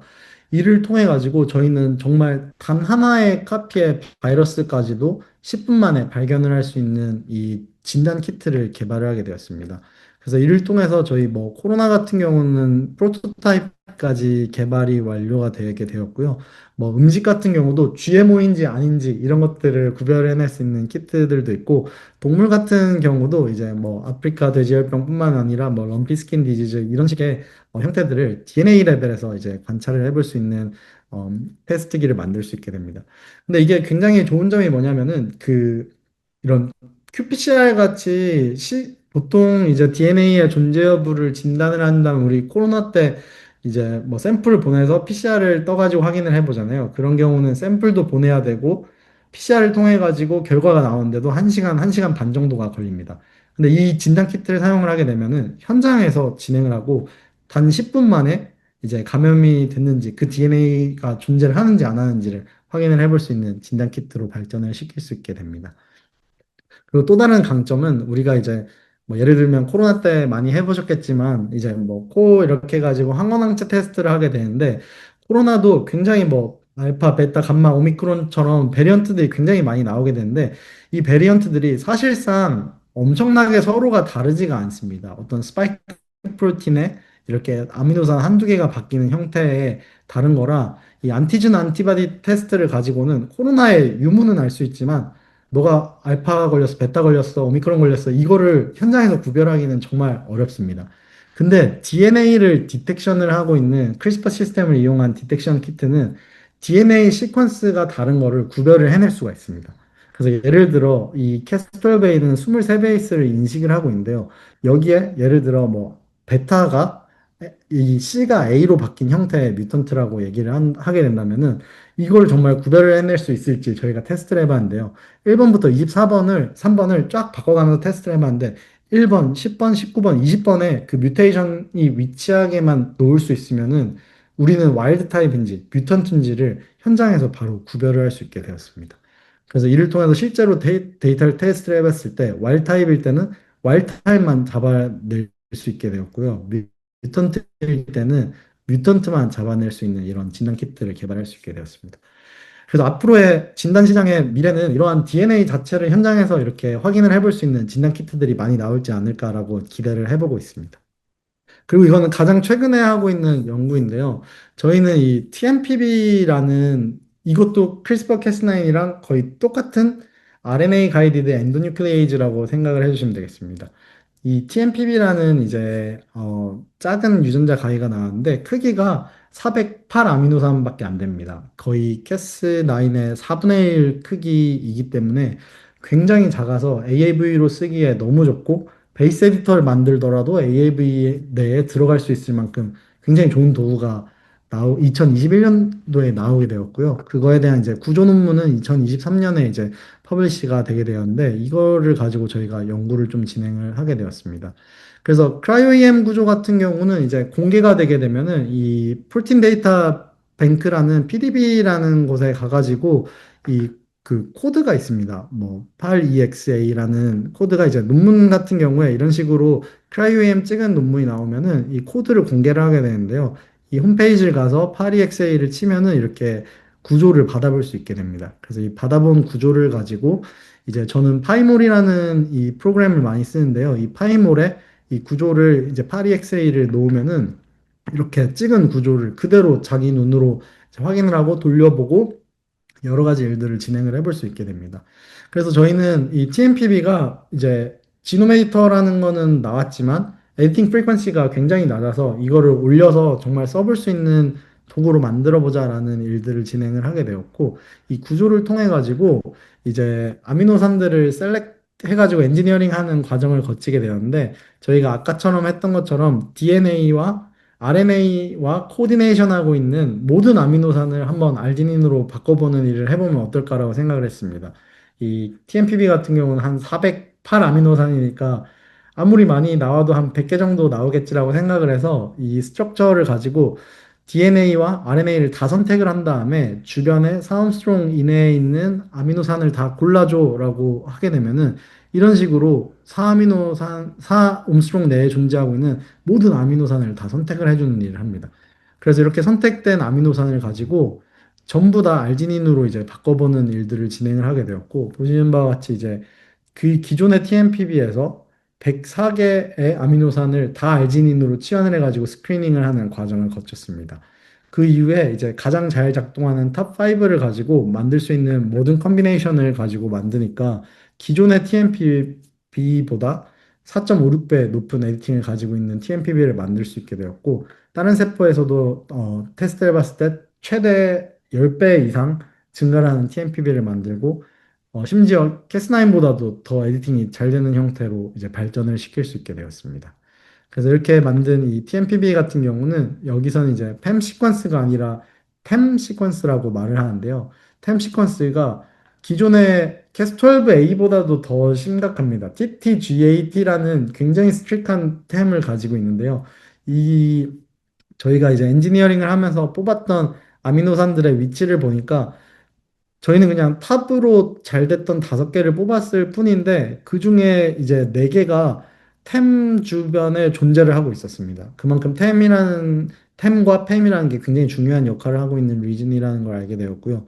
얘네들이 여기에 존재를 하니 알지닌으로 치환을 하게 된다면은 템 시퀀스가 좀 바뀌어도 톨러런스가 생기지 않을까라고 스크리닝을 좀 진행을 하게 되어서 이게 확인을 해보니까 TTGAT에서 TNGAT, TTGVT로 변하는 것들도 확인을 해볼 수 있게 되었고요. 얘네들을 또 베이스 에디터로도 이제 뭐 아포백원, 테드 A82를 달아서 DMAge를 달아서 확인을 해봤을 때도 이제 베이스 에디팅으로 충분히 쓸 만큼 기존의 TMPB보다 훨씬 증가하는 형태들도 확인을 해볼 수 있게 되었습니다. 그러고 나서 저희는 이 TMPB의 가장 큰 장점인 작은 사이즈를 이용을 해가지고 싱글 AAV에 담아가지고 에디팅을 해보는 일들을 진행을 하게 되었고요. 실제로 저희가 만든 엔지니어드 TMPB와 가이드 RNA는 여기는 ReRNA라고 부릅니다. 다 모든 한 카셋에 넣어도 3034 베이스밖에 안 나옵니다. 그리고 이 TMPB도 멀티플렉스를 할 수 있다는 걸 저희가 또 밝혀냈는데요. 그래서 이 멀티플렉스를 할 수 있는 거를 함께 다 넣어도 3180 베이스 정도밖에 안 됩니다. 그래서 굉장히 작아서 정말 AAV로 사용하기가 너무 좋았고요. 이를 통해서 우리가 생각을 하고 있었던 PCSK9이랑 ANGPTL3를 낙아웃 해보는 일들을 진행을 하였습니다. 그래서 이렇게 만든 AAV를 가지고 쥐의 꼬리에다가 정말 딱 한 번 인젝션을 하게 되면은 이게 시스테믹하게 돌면서 AAV가 전부 다 간세포로 가가지고 DNA를 딜리버리를 하게 되고 그로 인해서 간만 에디팅이 일어나게 됩니다. 그래서 6주가 지난 이후에 간을 뽑아가지고 테스트를 해본 결과를 얻게 되었고요.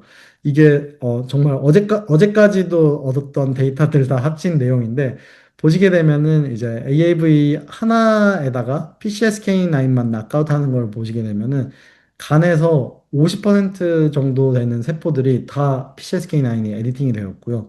그로 인해서 PCSK9의 mRNA 단백질 레벨이 컨트롤에 비해서 절반 이상으로 다 떨어지게 됩니다. 그리고 LDL 콜레스테롤도 기존보다 엄청나게 떨어지는 형태들을 볼 수 있게 되었고요. 데미지 마커인 ALT, AST는 데미지가 없는 것들을 확인을 해볼 수 있었고, 저희가 시스테믹하게 주입을 했기 때문에 간뿐만 아니라 다른 오간들도 다 살펴보았을 때 PCSK9에 에디팅이 된 거는 간만 있는 걸 확인을 해볼 수 있게 되었습니다. 그리고 멀티플렉스 같은 경우도 보시면 한 번의 전달로 이제 PCSK9, ANGPTL3가 동시에 낙아웃이 되는 것을 확인해 볼 수 있게 되었고, 근데 에디팅 프리퀀시는 이제 하나 전달한 것보다는 떨어지긴 합니다. 그래서 PCSK9이라는 지는 이제 mRNA 프로틴 레벨이 떨어지고, ANGPTL3도 이제 mRNA 프로틴 레벨이 굉장히 많이 떨어지게 되는데, 이 ANGPTL3는 또 트라이글리세라이드라는 TG를 떨어뜨리는 유전자입니다. 낙아웃이 됐을 때. 그래서 저희는 한 번의 전달로 LDL 떨어뜨리고 TG 떨어뜨리는 결과를 얻을 수 있게 되었고요. 거의 다 간에서만 일어나는 결과를 얻을 수 있게 되었습니다. 그래서 이런 식으로 저희는 유전자 치료제들을 다양한 도구들을 사용을 해가지고 개발을 하고 있습니다. 그래서 이게 마지막 슬라이드인데요. 2018년도에 사실 그 중국의 허징코이라는 박사가 크리스퍼를 사용을 해가지고 유전자 교정된 아기가 태어났었습니다. 그때 이제 의도는 HIV를 막아주는 아기를 만들기 위해서 CCR5를 낙아웃을 시킨 아이를 만들게 되었는데 그, 제 요지는 그렇습니다. 지금 유전자 가위의 테크놀로지는 이미 완성형입니다. 정말 작동 잘하고요. 잘 되고 있습니다. 근데 이거를 어떻게 사용하느냐는 정말 이제 과학자들의 손에 달려 있다고 생각을 하고 있습니다. 그 원하는 곳에 에디팅은 잘 되지만 얘네들의 오프타겟 에디팅이라던가 우리가 예측 못하는 아웃컴에 대한 준비는 아직 우리는 안 되어 있는 상황입니다. 그래서 이러한 유전자 도구는 굉장히 파워풀하고 좋은 도구이지만 이런 걸 사용하는 사람들이 어떠한 윤리의식을 가지고 이 과학 발전에 임하는 게 굉장히 중요하다고 생각을 하고 있습니다.